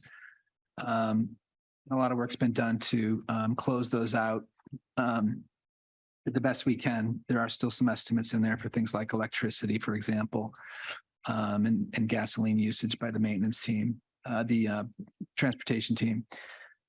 So additional expenses aside from encumbrances that we have, that we're aware of and project occurring includes 40,000 of town allocated expenses. These are expenses that are on contracts where we kind of partner with the town. It includes solid waste disposal.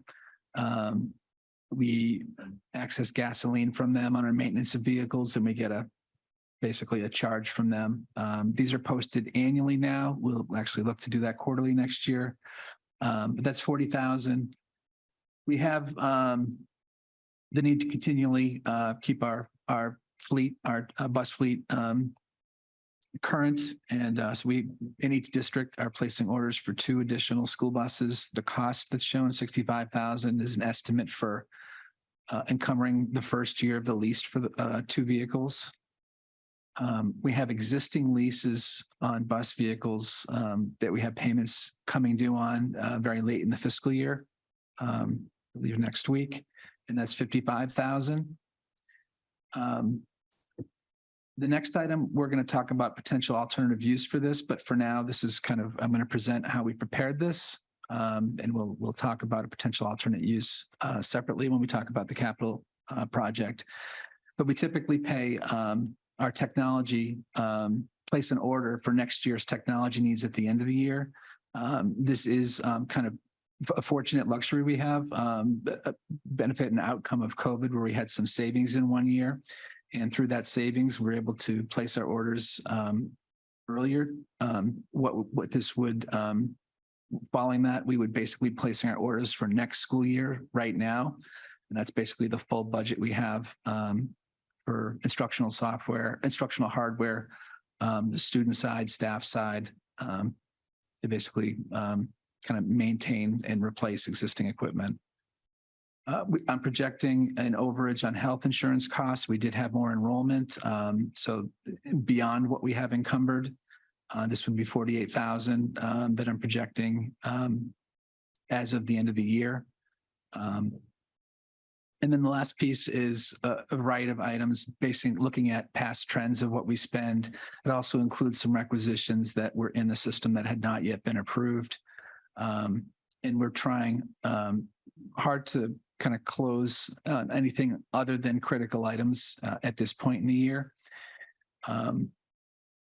So the 60,000 remaining expenses, again, is an estimate, but we think we'll be pretty close to that.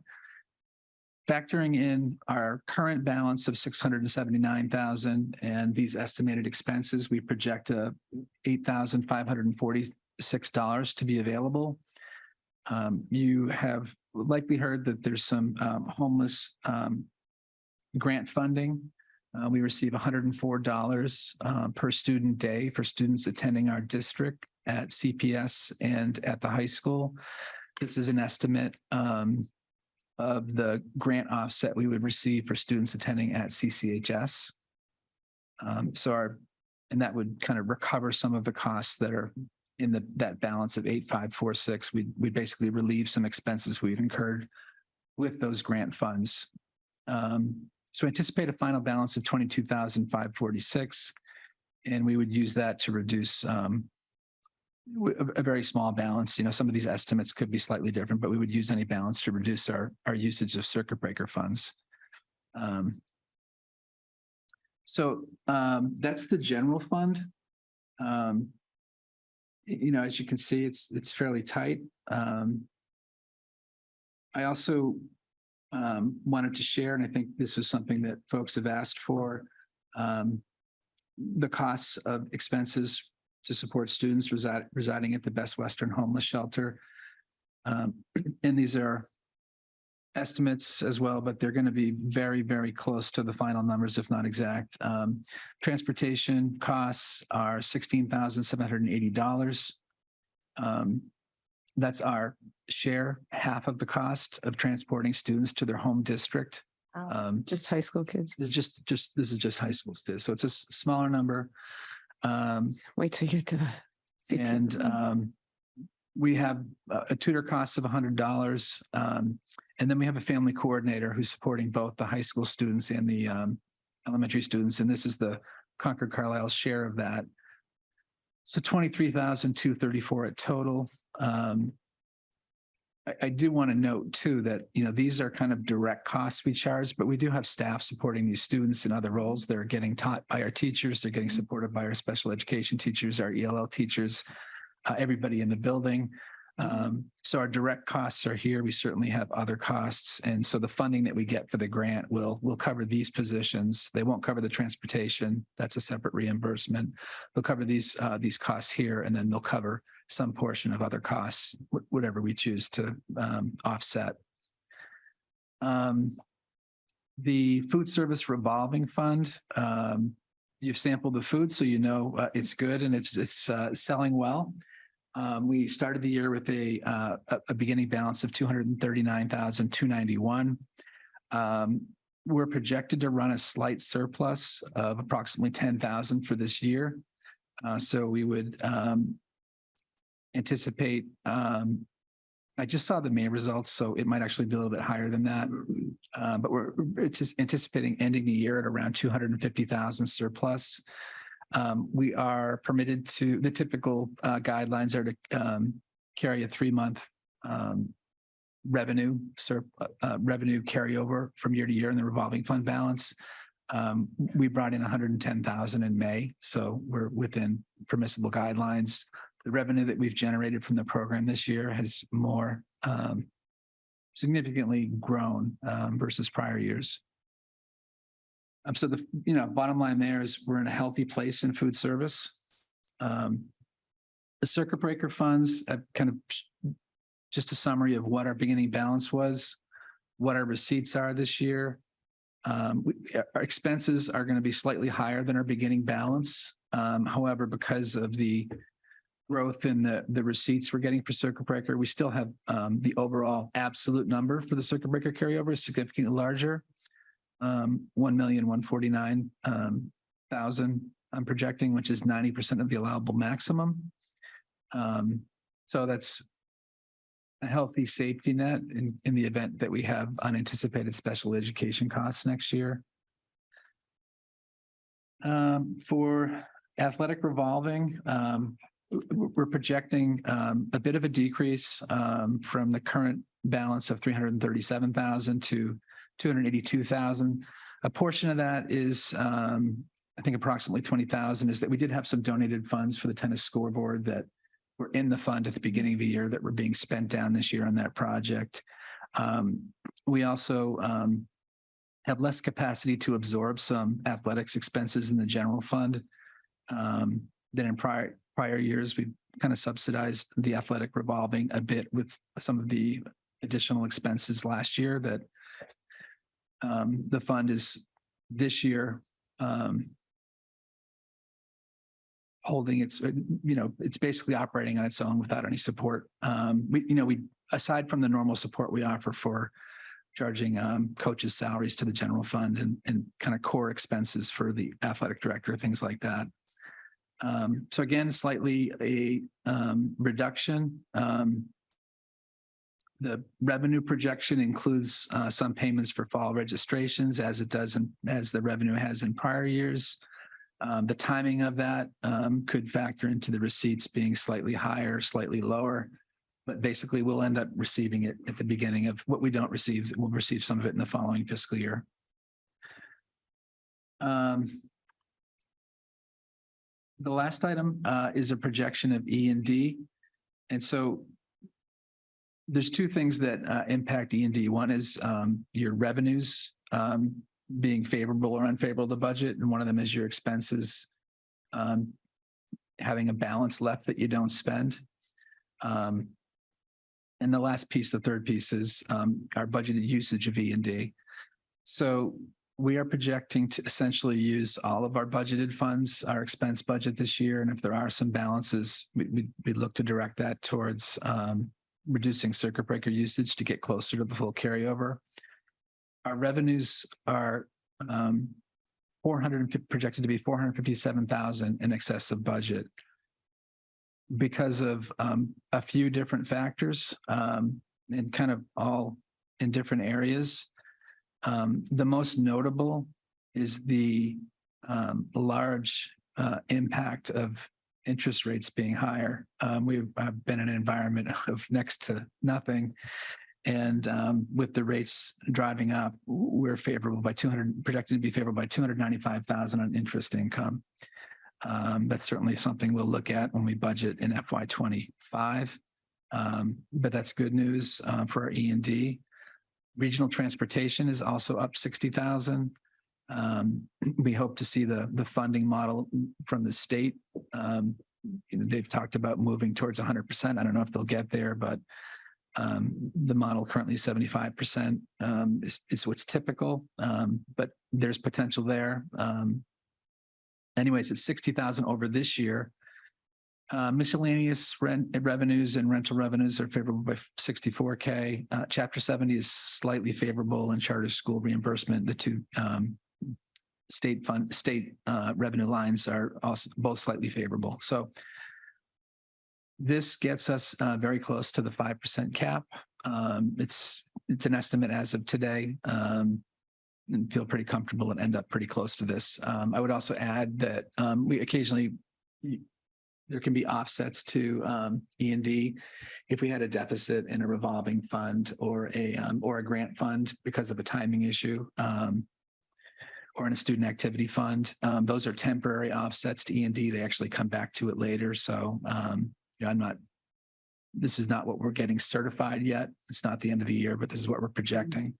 So again, healthy growth, and I think we'll be very close to 5%. So I think, overall fairly good news on the regional end of year look at the budget. All right, thank you. Any questions for Bob on the update? If I might, Bob, page 1, additional expenses, with the exception of perhaps the final two items, 48 and 60, can we consider the other expenses elective that they would have been earlier anticipated for fiscal 24, but we can load them into fiscal 23 because we can? The first one, no. The first one, the town just hasn't billed us yet. It's more of a a timing issue. We've already incurred those expenses for 40,000. Okay. The second one possibly. The third one, we've already committed to the lease. It's an existing lease. So why are they not in encumbrances? If these are known, I don't understand. The first one, we don't actually cut a check to the town. It's a charge. It's a little bit of it's a quirk of the accounting. They will send us a journal entry. We won't actually cut them a check. We'll post a journal entry to charge these expenses. It's a transfer. Yeah, it's more of a transfer. Right. So it's harder mechanically to create an encumbrance for that. Okay, If we post the transfer later and leave the encumbrance in, then we overstate the expenses. So got it. that's why, so when I did mention earlier, we'd like to do it quarterly, that would be a reason. So then if we do that, it's, we're closer to being in sync throughout the year. Okay.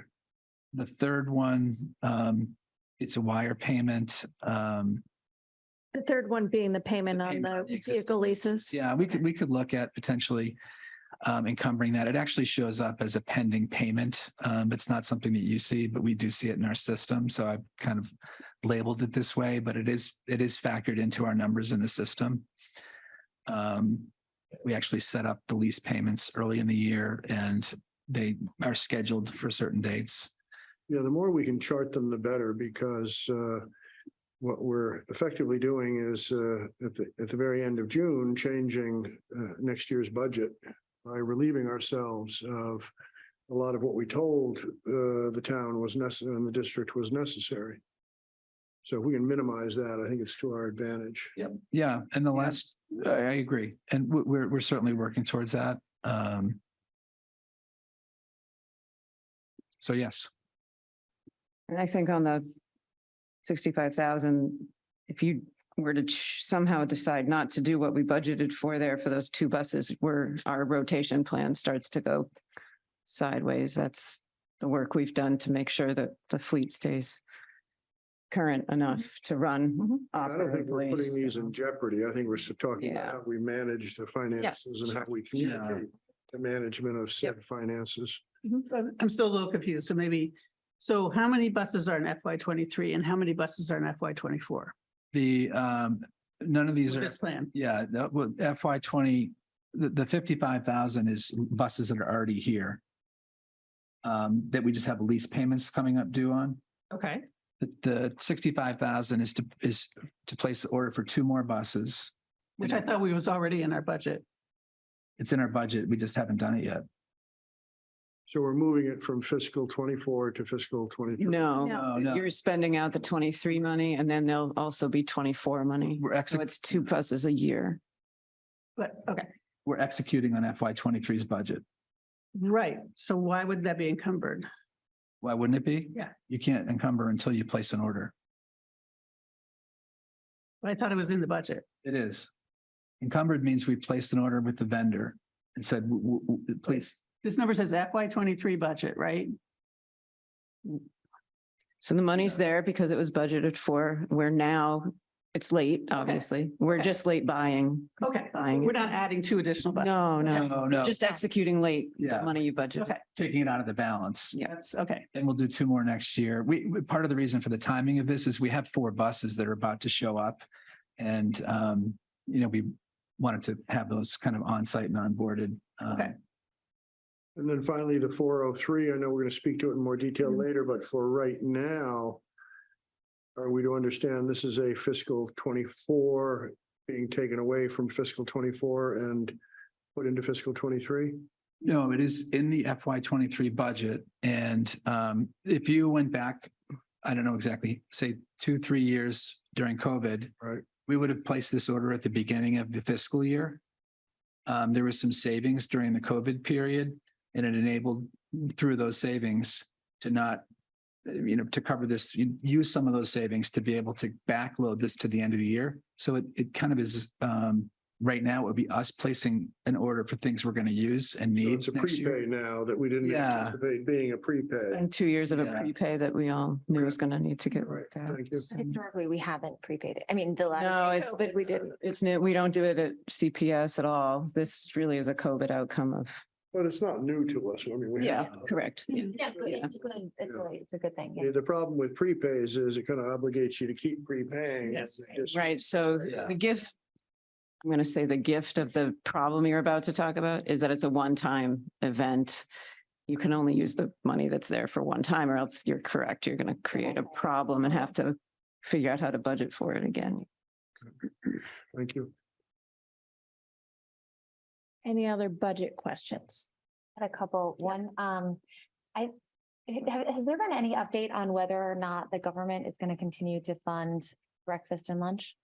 We're waiting, it's in the governor's budget to fund universal. It went through the House and I think even the Senate, but nothing's finalized yet. And what would happen if it does not? I mean, I assume it will pass, but like what happens if it does not Then we have go to, to parents? it goes to parents unless they qualify for free and reduced. Okay. And we would also have to look at our meal pricing because our prices are well below what we're getting right now. I mean, Wow. and Yeah. So it's, More to come if we Yeah. need to do Mhm. that. Okay, Yeah. but it presumably will go through. On the homeless shelter reimbursement, the 14,000, I think you put in here.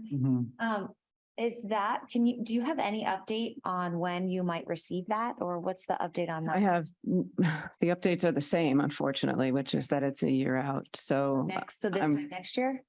could be, Wow, okay. transportation. yeah, the delay, we don't know the I know that timeline. regional transportation comes in 2 installments, and I think this is around the same time, if not exactly the same time.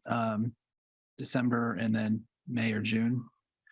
But there's active kind of lobbying on the part of school districts to try to get the homeless to be something that you can spend. Yeah, I haven't had any encouraging conversations with either the representatives or DESI. So I'm going to take these end of year numbers you're looking at tonight and put it back in front of them and make sure that you see, because what's concerning is this is only March through June. You're right, Yeah. but people hold. And assuming if families stay stable, which we're seeing a little bit of movement of families, but not en masse, that's going to be, multiplied by Mhm. 3 to 4 times next How are you year. thinking about like funding that? How are you thinking about that from a budget perspective? We've got ideas. Okay. We're not ready to give you a recommendation yet. Okay, that's. Yeah. Is there a group of towns that have homeless shelters in them? That, like, is there any type of group that's formed It's together? evolving so quickly right now.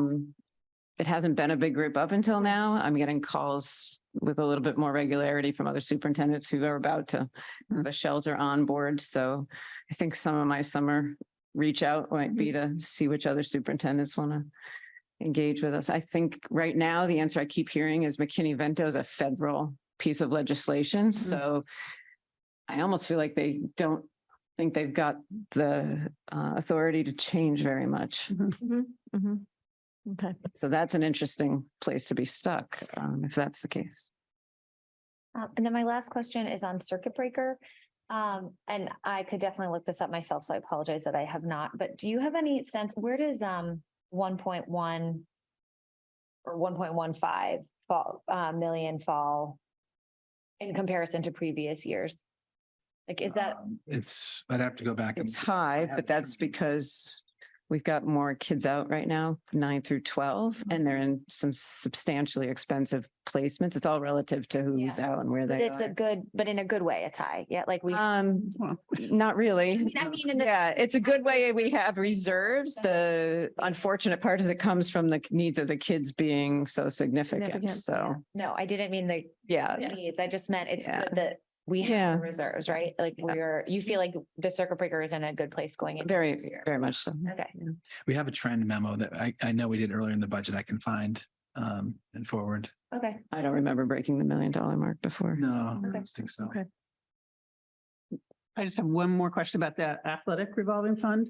Mhm. So maybe next fall, we could get a little bit deeper dive because this is the first year we've exceeded our receipts that I can remember in a while since we raised the fees. Yeah. And to me, it signals that there's some sort of expensive things happening in athletics that we need to figure out if we can really afford them.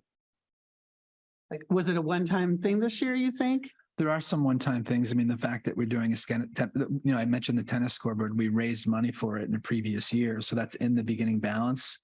So we don't have any receipts for it this year. We spend down 20,000, so it looks like a deficit, but we. That should have been in a gift account. So, okay, that's 20K. I agree with you, it should, but that was. That's the way it was. Yeah. So that's 20K, but still, we usually have been like, we raised the fee so we wouldn't run a deficit, right? So.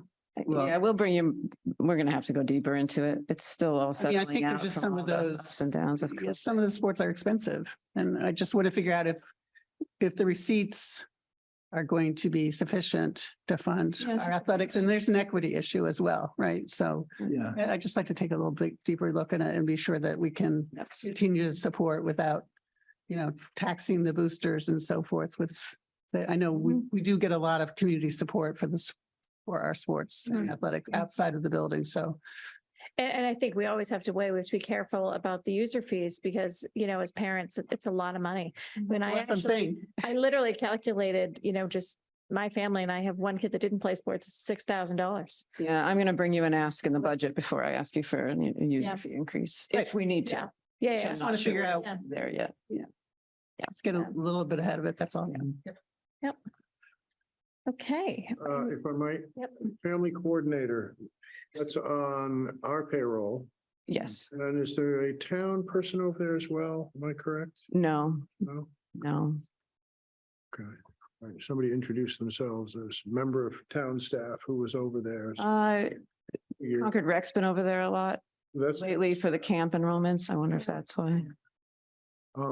and Bob, can we expect revolving fund report, all the revolving funds for a closeout for fiscal 23 in August, I hope? Yeah, when we report the general fund and ask for the approval of final budget transfers, we'll also have information on each of the revolving funds. Excellent. The major ones, I don't know. Right, no, yeah, I know you got the Tiny big ones too. tonight, sure. Thank you. Okay. So nothing else on the budget. I once, okay. All right, on to the CCHS campus. So this, lots of moving pieces here. I'm just going to start with one piece before I turn it over to Lori. And my only piece, just to give you an update on, is that Alexa and I and Lori is going to join us. You're going to join us, right? Okay. On June 15th, we're meeting with the town on the cell tower. And I just want to say that so you understand that that's what's going on. We're going to talk about possibilities for other places in the town where that cell tower may exist. So that's coming up this week. And originally the CCHS campus discussion was going to be, and you got this in your agenda overview, it started out as thinking about the facility, the general facility of the CCHS campus. We do not have bathrooms down at the stadium. I'm just going to go through a couple things before I hand it over. We do not have bathrooms down at the stadium. We have porta potties. We are out of compliance. I looked and we don't even have a handicap accessible bathroom there right now. So for me, that is a huge issue and a priority of mine is to be in compliance. We should have a facility at the field. We have gotten through it with the porta potties, et cetera, but it's not a long-term solution. And this has been an issue since the school was built. So that's one thing that I just want to start socializing that and having some discussion about that. And then digging back, and Lori will give the history of kind of what has happened on the campus, but thinking about the goal was to put a track there at some point. So these are just thoughts that I'm putting out to the whole committee to just get back to what was the intention of the campus. I think that everything stopped in COVID. And now, we see our kids are trying to recover from COVID, and I would like to recover as a committee from COVID too, and look forward into really the completion of the entire campus. So with that, I will now turn it over to Lori for kind of the history of what has happened with the campus, because as you know, we have a paving project that is supposed to start this summer. And so we have some issues with that she's going to also go over. Yeah, and this will be a high level because there's such a different experience of history on this campus with the different school committee members. So we just wanted to give everybody a bit of a common set of information. 2015, and there's other projects here. Tracy references some of the others. I would say COVID slowed some stuff down, but there were plenty of other things slowing it down too. 2015, the building opens, CC at Play and CPA funds are used to do the fields. Somewhere in there, and it doesn't matter when exactly, as prior to the building opening, the roadways VE'd out of the building project. We end up remediating, pretty focused on the remediation of the old landfill at Walden Street entrance, which is now a beautiful growing field and a little bit of a cross-country trail. But if you go in the Walden Street entrance, all that open space to the left during construction was identified as needing remediation by the Department of Environmental Protection. That was a multi-year process. The Concord Town Meeting didn't pass the money needed for it the first time through. It took a couple of years to get through, took another year to remediate. So that's got its own variables and factors to it when we ever get to the other discussions, because there's a cap there that needs to be honored and maintained. 2017, the school committee formed what they called the Campus Advisory Committee. I'll send you these slides so you'll have these links. There's lots of information diving to do. The work we did in that time frame was to look at that big picture of the campus and start to assess what people wanted. The community was surveyed and highly engaged, staff, students, community at large. It was noted that we had not finished the restrooms at the football field, which I actually think was part of the CC at Play project. And that didn't get finished. Some note in the report from the Campus Advisory Committee that there was hope for solar on the roof. You'll note that's not done either. But those two kind of got put to the side because one, cost of the restrooms, and we have this impervious surface and we have plumbing codes to deal with. There's a lot of variables there as to why it hasn't been done. And the solar's required CMLP and a lot of infrastructure upgrades. So the committee focused on what they had more control over, which was identifying other needs. Parking and paving of the roadway were top of that list. A track where the landfill I mentioned is, which is down at the Walden Street entrance, was deemed as a possibility. And then just this hope for more outdoor classrooms, maybe a pavilion, maybe a greenhouse, something like that. That becomes a formal, and it's a design work done. We had a schematic design done by an outside firm. We kind of get to a concluding point on that and say those are the priorities. Then, okay, how do we actually do something? So the school committee forms in 2018-19, this campus oversight committee. And that becomes the how do we get something done discussion. The roadway and parking gets to the point where we have a design drawn. We bring that forward to town meeting and it fails in Concord, so it never goes to Carlisle. We then have another year's worth of debate over how do we make that more palatable. We debate in the fall of 2019 parking by itself, splitting the article essentially. Probably out of frustration, we debate the parking first, and then COVID hits and all of it just stops. So nothing moved forward in 2020 and wasn't revisited for a while, obviously.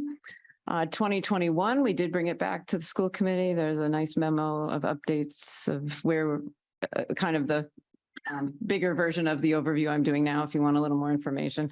Of where we left off on these priorities. We did add at that point that some point the turf is going to need to be replaced on Memorial Field. So that got noted as well. And then a year ago, we decided to go the other direction, which was wise and something I think made good sense, was to just bring forward the paving article, get that roadway, get the lighting upgraded, get the sidewalks safe, really just consider safety and functionality the priority. That, as you know, did pass at the spring town meetings. Prior to that, in the close of the FY21 budget, I believe the school committee moved $200,000 to our capital stabilization fund, which allowed us to reduce the ask at the time to 800 and some thousand instead of just over $1 million. It was delayed because Concord needed the ballot vote and elected to hold off to do that until September, when there was already a primary on the calendar. So that's what happened. So we couldn't do it last summer because we didn't have the final approval. So that left us putting bids out now with the plan to do it this summer. And those bids have just come back. Through all this, we've worked closely with the town of Concord. Had a lot of support from them, both in their expertise and in the processes, and actually had their help in putting the bid out. It didn't actually go out as part of their joint bid. They weren't ready for their road bids to go out, and we knew we had a window of summer to hit. So, but they were firsthand at the table with us to put all the pieces together to go to bid. So that's the very short version of a lot of activity over the last years. And like I said, I'll send you these slides because the links, if you want to go deep in And some of these, history. yeah, some of telling. these links you do have in the agenda overview. We did include some of them because initially this discussion was going to be just about the high school campus. Now we've added to it because of this paving situation that I'll call it right now. So I think from there, maybe have Bob go through Yep. the document he did with the Yep, that'd be bids great. and the breakout. Yeah. So we went out to bid independent of the town. Has the town subsequently gone out to bid? Stuff out to bid? We went out with the town at the same time, but they created a separate bid package for this. Yeah. So the two things were Yeah, I don't, parallel and known to potential bidders. yeah, they could see the entire scope of the work. Yeah. So it was in fact coupled. The de Right. facto. Coupled, Yeah. Okay. yeah. Steve Dukran from the engineering department basically ran the bid, in coordination with us. Good. Okay. Thank you. So are we meant to discuss something other, or we're just moving on to the paving? I'm Do you looking, have something to discuss on this?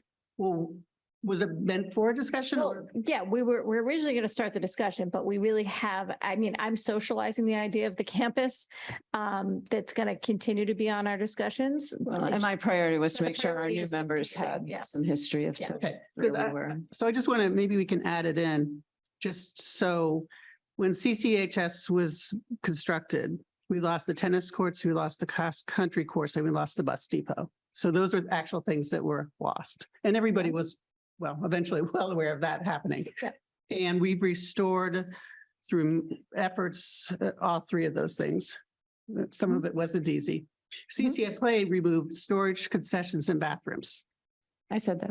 Right, but I mean, I just want to make it clear, we had all those things and now we don't, and this is what you're saying, we'd like to try to restore some, those things. Well, the bathrooms to me are, I mean, we are out of compliance, Right, completely out of compliance. And if CC at Play is not doing it or another entity. No, I doesn't understand bubble that. up, I think we really need to have a discussion about what are we going to do to get bathrooms down there? Because that should be a priority. what was the back of the envelope estimate for the building, the last one we had? I haven't pulled it out in a while. It was over $1 million.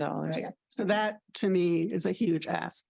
And I think we should either pursue legislation, and that's going to be work, and or home rule petition. I know there was legislation bouncing around from another district to try to remove this need to meet this plumbing requirement.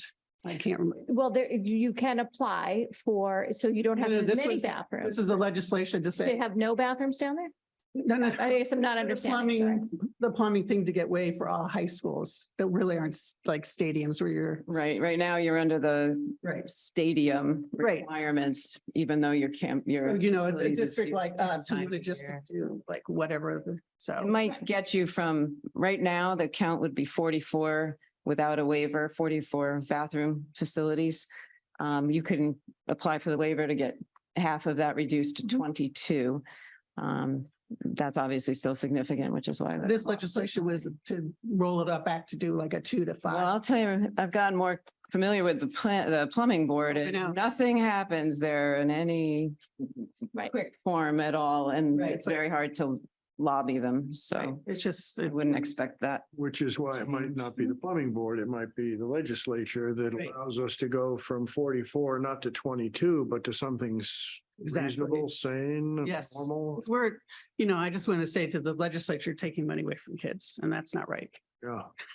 No, I think we could get legislative support on something like this. In fact, we've talked about it before. We Mhm. haven't moved on it. Yeah, so the priority is going to be to get, we got to get something built down there. I mean, that's really what it is. And it may take some work on our part and some legislation and all of that and working with the plumbing board. But I just wanted on everybody's radar that, you know, I think the direction that we should be moving in is looking at a permanent solution down there because we are not ADA compliant. We don't, I mean, to me, I mean, if anyone who's been to a football game or has been down there, like you cannot, if you were in a wheelchair, it would be extremely challenging to use a handicap, even the handicap accessible porta potty. But currently there's not even one down there. So can we get one? I'm sure we could probably get one, but. I know, it's porta not the potty greatest. is, but I don't even think in a wheelchair you could use one. So that's just my ask is that we're going to continue to have this on our agenda and have some discussions about this. Maybe can we just look into having a wheelchair accessible? Because even best case scenario isn't going to put I'm a, not saying. So it's we're gonna gonna, make us in no, we're gonna look at, compliance. yes, we can do that. I'm just saying, it's a bad Band-Aid, Mhm. a terrible Yeah. Band-Aid. I'm not saying, okay, well, hand wave, it's all set. Yep. So this you're going to see on the agenda coming up frequently about the CCHS campus. So now we're going to move on to the roadway discussion because that really needs to be the focus of our discussion tonight. So I will turn it back over to Bob to go through the CCHS paving project. You should have gotten that information today. And this is, again, it came in last night. So this is very new news to us. So I'm just going to run through. I believe you have the memo. Okay. So first, I'm going to just remind folks what the budget was. We had a capital appropriation approved by both two towns of $853,665. And we had, as a district, approval and directed 200,000 into capital stabilization for a total budget of $1,053,665. To date, we've incurred costs of 93,215. That includes design phase engineering, environmental plans, and a small amount for bid advertising. The lowest qualified bidder, as of now, the figure is $1,186,533. In alternate, the alternate was to replace lighting along the access road for 164,000. The Beatty Center is a portion of this project, but that part will be town funded. So we deduct that from the total 25,812. And then the engineering costs and supervision to make sure that the project's being done according to spec, that is $56,600. The total construction cost $1,381,321. Where that brings us to as a total project cost is $1,474,530, around to $36, which is $420,871 in excess of what we had budgeted. So I did speak to Alan Cathcart in the town. He said this is not an anomaly. This is not unusual. There has been significant cost escalation in the paving industry as well as the soil disposal industry. He said that it would be wishful thinking to think it would change if we were to wait, and that further increases should be anticipated if we looked at deferring the project. So with that, knowing that this has been deferred and that we felt basically the best time to do this is during the summer. Is there a way to do this? We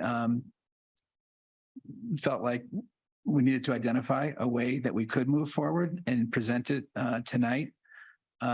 We expect that if we don't do this, we'll be paying more in a future year. How much more is not known. But certainly we saw the cost escalation this past year. So what we did is, so I did consult just to kind of vet the methods of doing this with Department of Elementary Secondary Ed to make sure we had something that was acceptable. And so what we would propose to fund this is to essentially access the technology funds that we're using, that we have now the capacity to use on a prepay basis, is to take that funding and redirect it towards fixed assets towards this project. but we would incur those expenses out of the operating budget. The mechanics of transferring it to a capital stabilization fund at this point are not permissible. So this is a permissible method of paying for this. So basically, we'd be asking the school committee to authorize, in order to move forward, a budget transfer within the CCHS operating budget, 421,000 from instructional leadership to fixed assets. And that's in the 1,000 codes, the 2,000, that's where the tech funds are budgeted, to 7,000 for fixed assets. This would result in us being in a place where we talked about earlier, where we'd be ordering technology for next year with FY24 funds and no longer prepaying. So this just kind of moves away. This is a one-time opportunity we have now. Once we do this, we're kind of within the using current year funds for a technology budget. But I do think it's something that the towns would appreciate, us not going back to ask for more funding. We'd also need you to, I think, even though it was clear that the funds put into the capital stabilization fund were for this project, just request that we revote to have that taken out and placed into this project when you're withdrawing funds from the capital stabilization. You vote again to withdraw it, not just to put it in. So again, even though it was clear, just for the sake of transparency and making sure there's no issues, we would ask that both of those be voted on tonight. That would give us funding to enable us to move forward with this project. I think my only addition would be, none of us wanted, this was all pretty jarring yesterday, and to even think we might go back to the towns was such a off-put that we're relieved that there's an option to not have to go ask for communities to contribute any further. Any discussion on this? Well, first, just for the historical record, the members of the building committee of the high school don't believe it was value engineered out. They're convinced they didn't have it in there. And that was deliberate, according to them, because they figured they didn't want to do anything with the road until that high school was built and open and behind them. But that's of little consequence now. What were the other bids that came in? How competitive was this? There was two bids that were fairly close, and then there was a third bid that was not close. Alan did share, it's great that we got three bids. So I don't know if it's an environment where they're typically getting one bid, but it said there's a constrained industry, and the fact that we got three bids was a good thing. Did you build in a completion date for this? I've spoken with a firm, said they're understanding they can complete this summer. That's what we posted and communicated in the bid, and that's our expectation. There may be some trickle work that doesn't ideally affect, that could be done that on the side with lighting or things like that are not critical path. The goal is to focus on the road itself and things that can be done when it's less busy there. And I am not clear on this. I don't remember. You spoke of the lighting being replacement. Is there any new, or is it strictly replacement?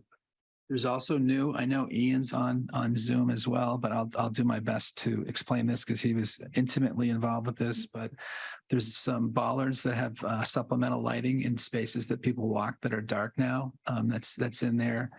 The additional, there's an add alternate, and that's to replace the existing fixtures instead of with wood, with steel, something more durable and more permanent than the ones that are not in so great condition now. And from a sustainable and efficiency point of view, did we spec out what kind of lights we want? We did. I don't have that off the top of my head, but I could certainly locate that and track it down. Good, thank you. So we discussed granite versus asphalt berm. Is this for granite? Do you remember? I'd have to.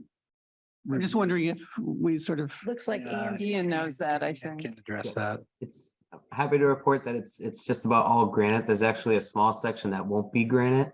Great. Just because it would involve more soil removal that could be contaminated, so we wanted to avoid that, but for the most part, it is all granite curbing. And is there contingency at soft costs built into this, like we discussed last year?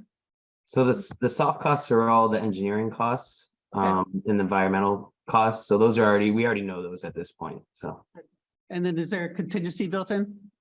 there is, there's no contingency beyond, the contingency is basically held by the contractor that put the bid in at this point. Okay, all right.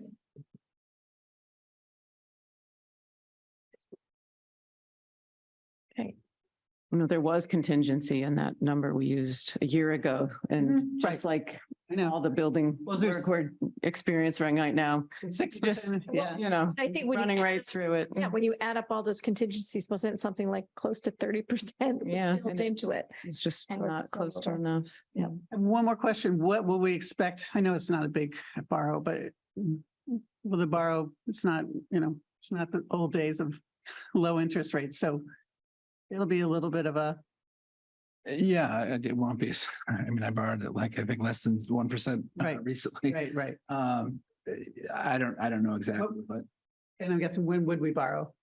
we probably would do a ban before the project, and then after a year, we decide whether we flip to, I don't know what the term of the ban would be, what we typically do. Okay. We would do a ban, and then we determine after that whether to bond. Do we need to vote on a ban? Or It was already approved. So we don't need to? No, we do not. Gotcha.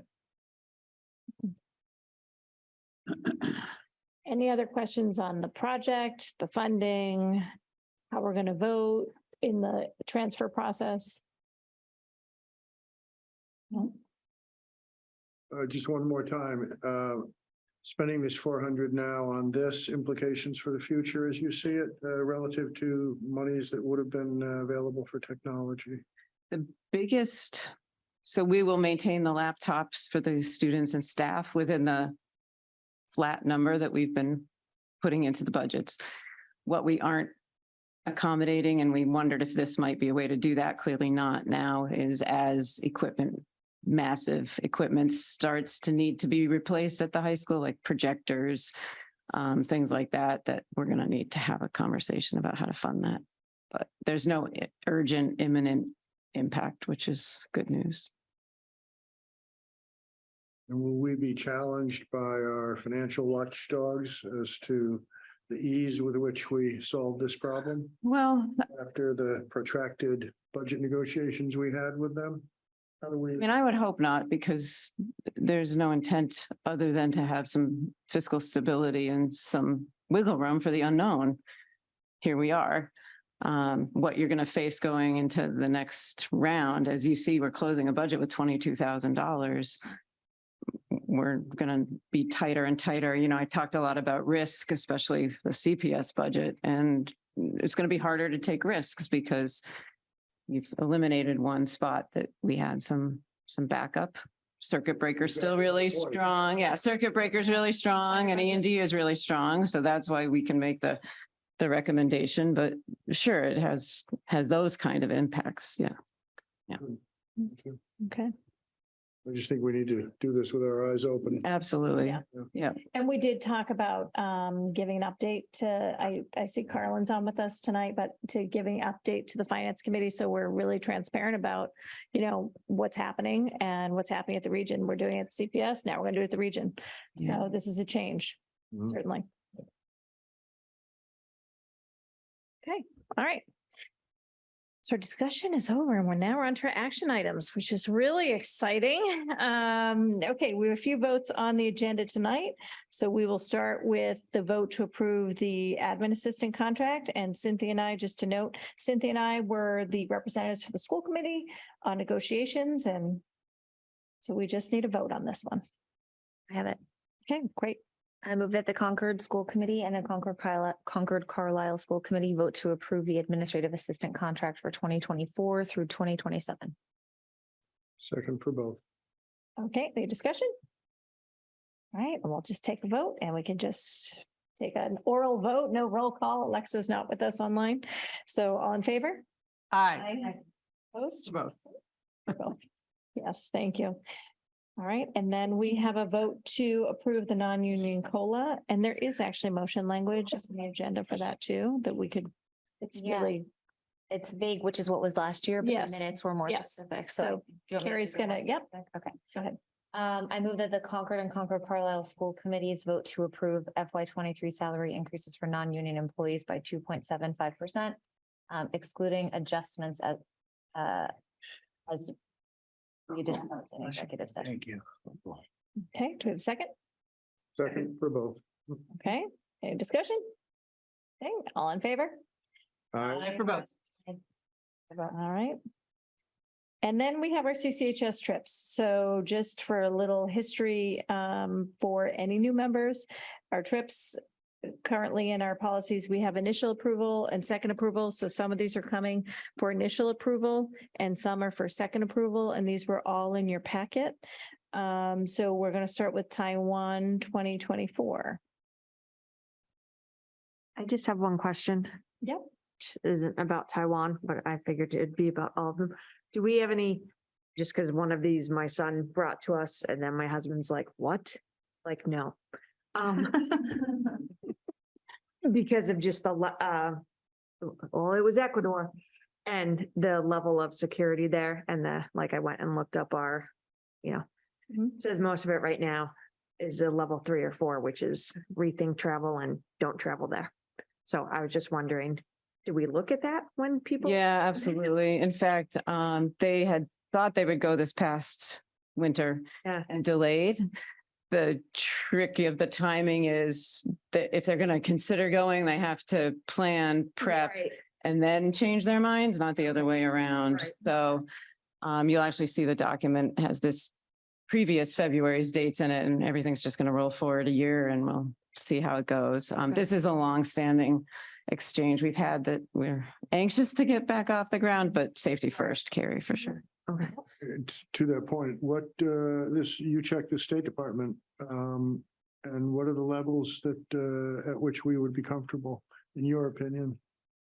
In my opinion, Having looked at them more Well- recently than I, yeah. definitely a 1 or 2. One or 3, two. like, I would just, Yeah, we started reading up on Ecuador and I'm like, okay, no. yeah. No, that's useful. Thank you. Yep. So we always monitor all the safety of all layers of these trips. And just to add some perspective, I look at that website all the time because I travel. France is always at a higher level. Yeah. And we go there frequently. We don't think Mm. about it. And they're usually much higher than some of these other countries. Yeah, okay, thank you. Keep it in perspective. And sometimes it's specific to a certain area of a country Right. too, and it's not the area that you're necessarily going to. So, all right, all great points. So Taiwan is up first. So why don't we, just for purposes of discussion, if we have any on each individual one, just make the motion so we can have any discussion if there is any. Do you want to make the motion? Oh, you're looking. Yes, I would love that. Or anyone else, really. You just happen to be closest. I move that we, can you do this because? We didn't write it out for you because of the separate trips Sorry. being there. And also it's the initial I approval. move that the Concord Carlisle School Committee approve the Taiwan 2024 trip for initial approval status. Okay, do we have a second? Second. Okay, and for the minutes, that was like really at the same time, Cynthia and Carrie B. Any discussion on Taiwan? It looks like our required ratio is not to exceed 1 faculty, 10 students. Yeah, which is standard on our trips. So we're cutting it pretty close on some of these. If Yeah, they fill up. Okay, yeah, in fact, some of them are on wait lists now, so. got it. Thank you. Any other discussion? Okay, Taiwan, all in favor? Aye. Oh, actually, just for region, sorry. Mhm. All right, and anyone opposed? Okay, moving on to Quebec. Mr. Booth, I'll, Move to approve the Quebec 2024 trip for initial approval status according to the materials submitted tonight. okay, do we have a second? Second. Cynthia, thank you. Any discussion about Quebec?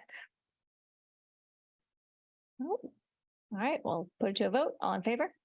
Aye. Opposed? All right. And now we're moving on to Japan 2024 for second approval. We've seen this one before. This is I'm just pulling it up. Hold on one second. April of 24. April of 2024. And it's a performing arts trip. So this is just part of our process of the second approval that we're getting done. Mr. Booth, I will allow you to do that again. I move that the Concord Carlisle School Committee approve the Japan 2024 trip as submitted. This is second approval. Okay, do we have a second? Second. Thank you. Any discussion? I would note that we expect students from Nanai here this fall. And that we might have a trip in 2025, perhaps, to Nanai or another exchange coming from, but we know for certain that we have a delegation coming to us from Japan this October. Great. Okay, thank you for that. All right, all in favor? Aye. Aye. All right, opposed? No, okay, we will move on to Ecuador 2024. So this one, I do need you to adjust the dates to the February of 2024. The staff member says you can still use February 10th and 25th, but we need to ask you to vote the change of date. Okay.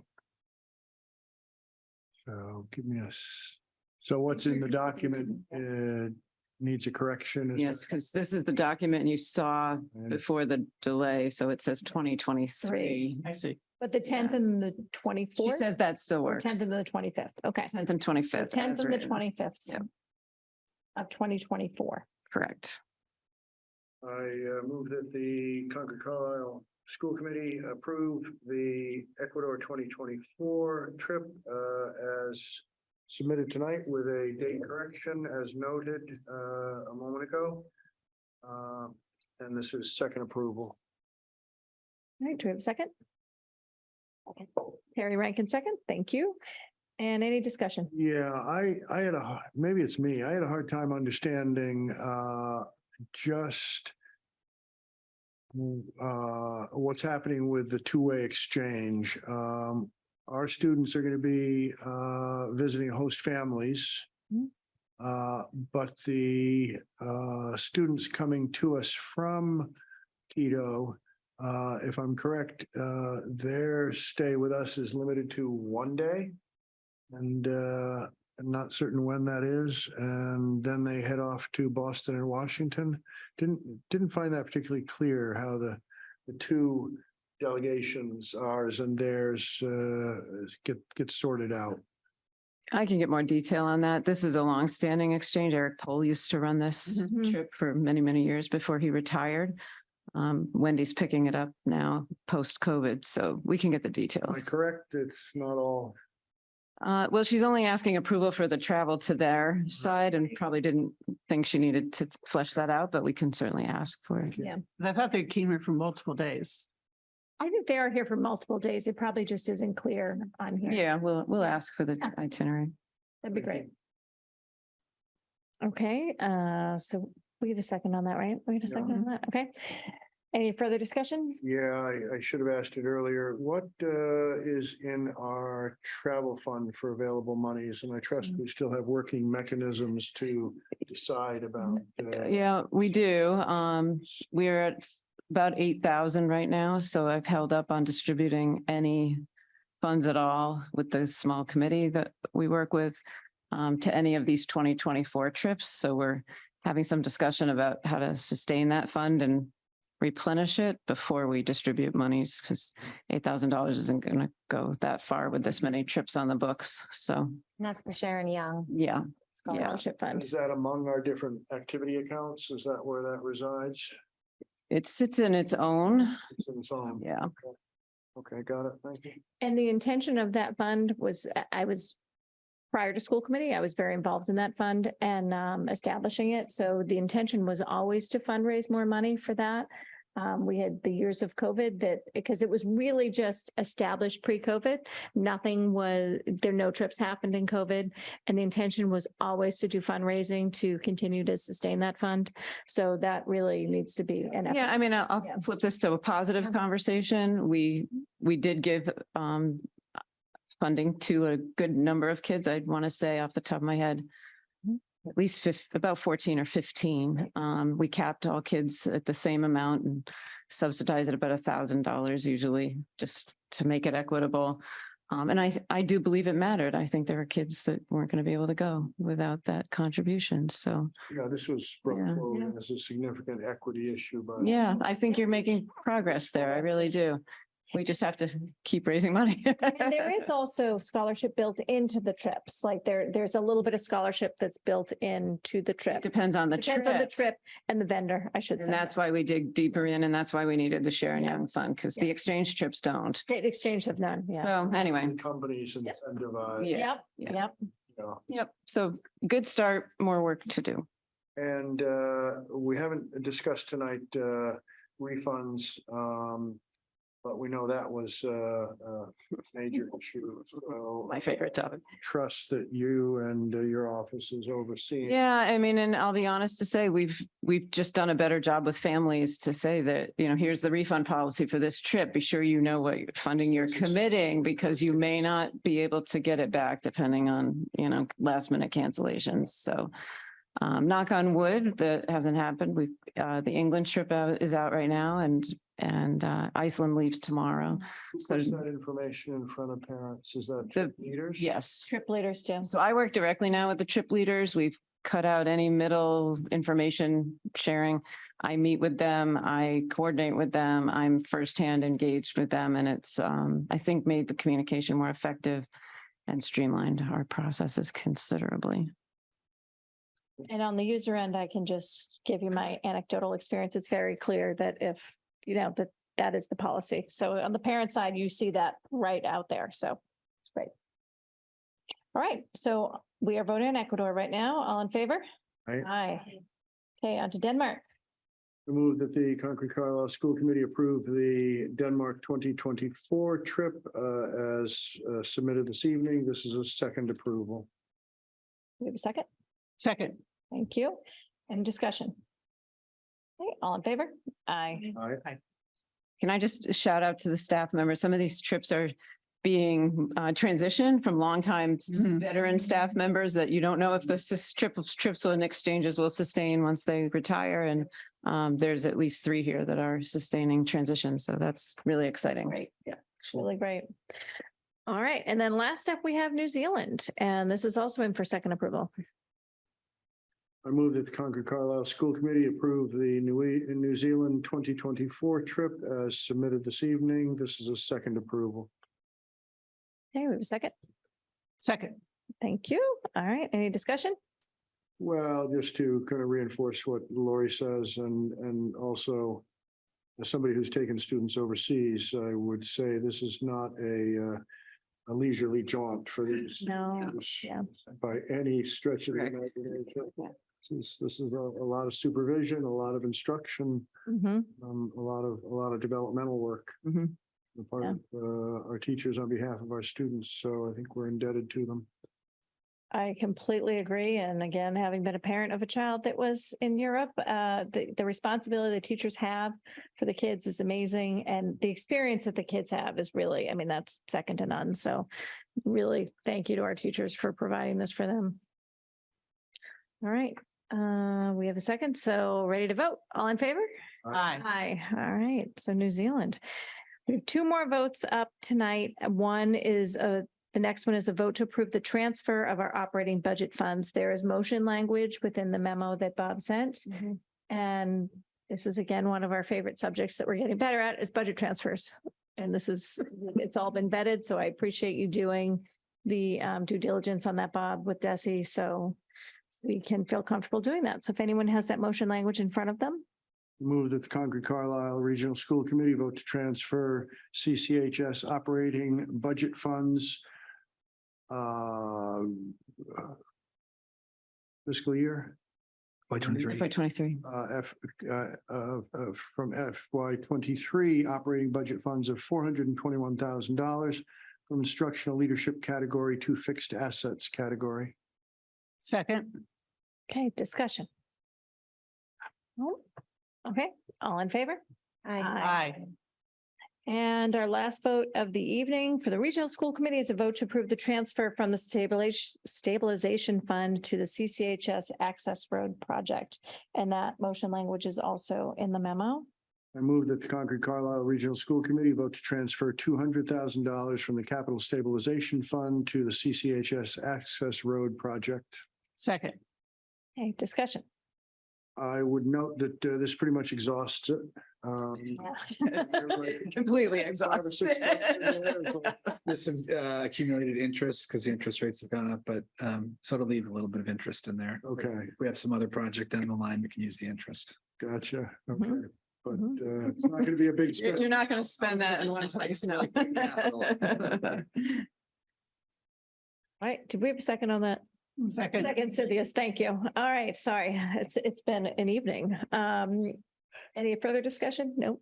Hey, all in favor? Aye.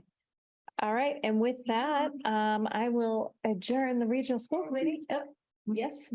A look ahead, calendar schedules. Oh, yes, a look ahead calendar schedule. So we have, before everyone leaves, in the agenda overview, it's in there for July 20th. That is an in-person meeting. We'll have a regular business meeting and we'll also have a joint meeting with FinCom So they'll come And- here. here. We're hoping to have it here, correct? That would, I think that's the plan, but Plan is- we need to confirm. Alexis, Online probably, right? yeah, Alexa's in discussion, will be in discussion with the FinCom about that planning. And then we have 2 meetings in August and one is August 15th and that's at 6 o'clock, our normal time, our regular time, I should say, and August 22nd. So Which was those, are- already on the books. Yes. no? which is, yes, that was already in the books and we Those two added. were Additional. Yep.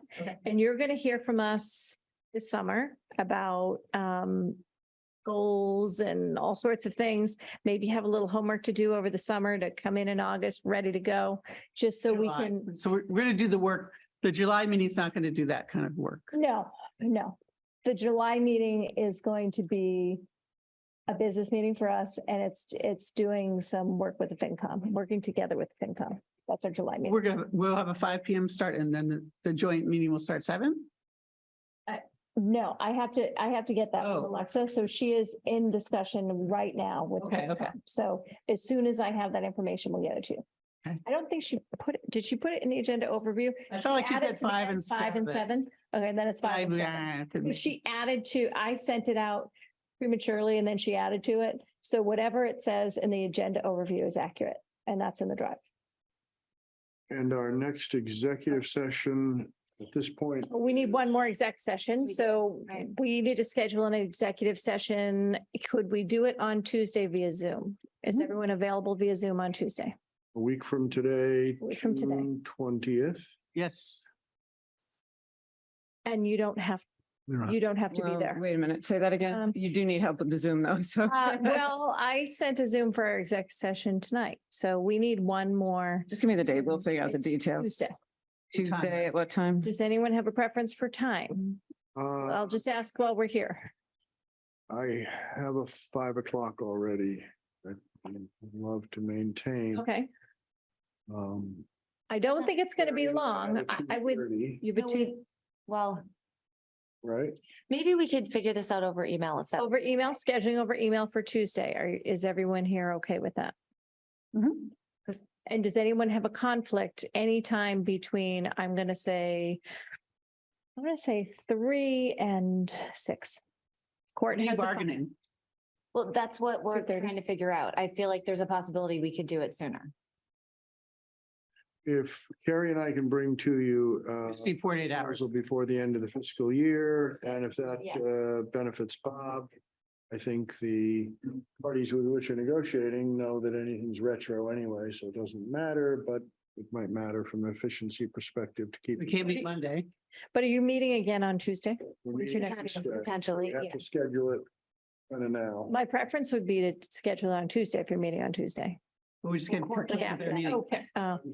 Actually, why don't we do, why 6? don't we plan on, okay, 4:30? Or 4? I have to be in Concord Center at 5 for 45 minutes. It's a meeting I've got to go to. Do you think you would be done at 4? Uh, Could we do? We'll make us done it for. Yeah. All right, so could we do Tuesday at 4 for an exec Tuesday at session 4 unless we. via Zoom? Unless we cancel it. Yeah. Okay, is that okay? Yeah, we have to post by Thursday because of the holiday on Monday. Okay. Okay, oh, that's And right. if we. It's only exec session. Yes. So we don't Right. post a note on the door if we cancel it. Yep, and it's via Zoom. Okay, Good, okay. all right, so Tuesday, 4 o'clock. That will be our last meeting of the year, but this is our last big meeting of the year. So thank you all for a great year. Have a great summer. Tracy, can I just clarify? So July 20th, you said the times in the open is in there. That's in there. Yep. And that time is Alexa, 5 o'clock, I believe. Okay. Now I'm thinking it's 5. I'll try and open it right now. It's definitely fine. It's definitely 5. Okay, I trust you. And then the 2 in August are 6 PM? 6 PM starts. Okay, thank you. And we start all of our meetings at 6 and this meeting starts at 6 unless there's an exec session or if we had something else. This meeting starts at 6. Okay. Something's on your mind. Would you need to approve an open session? Oh. You do have to we come do back have to to open come back to session. I open think session. I'll- We'll talk we'll about talk that through after. it and make sure we Yeah. don't miss any steps. Thank you, here. Bob. Yes. That's great. Okay, so with that, I will adjourn the region. Thank you so much. We just need to figure.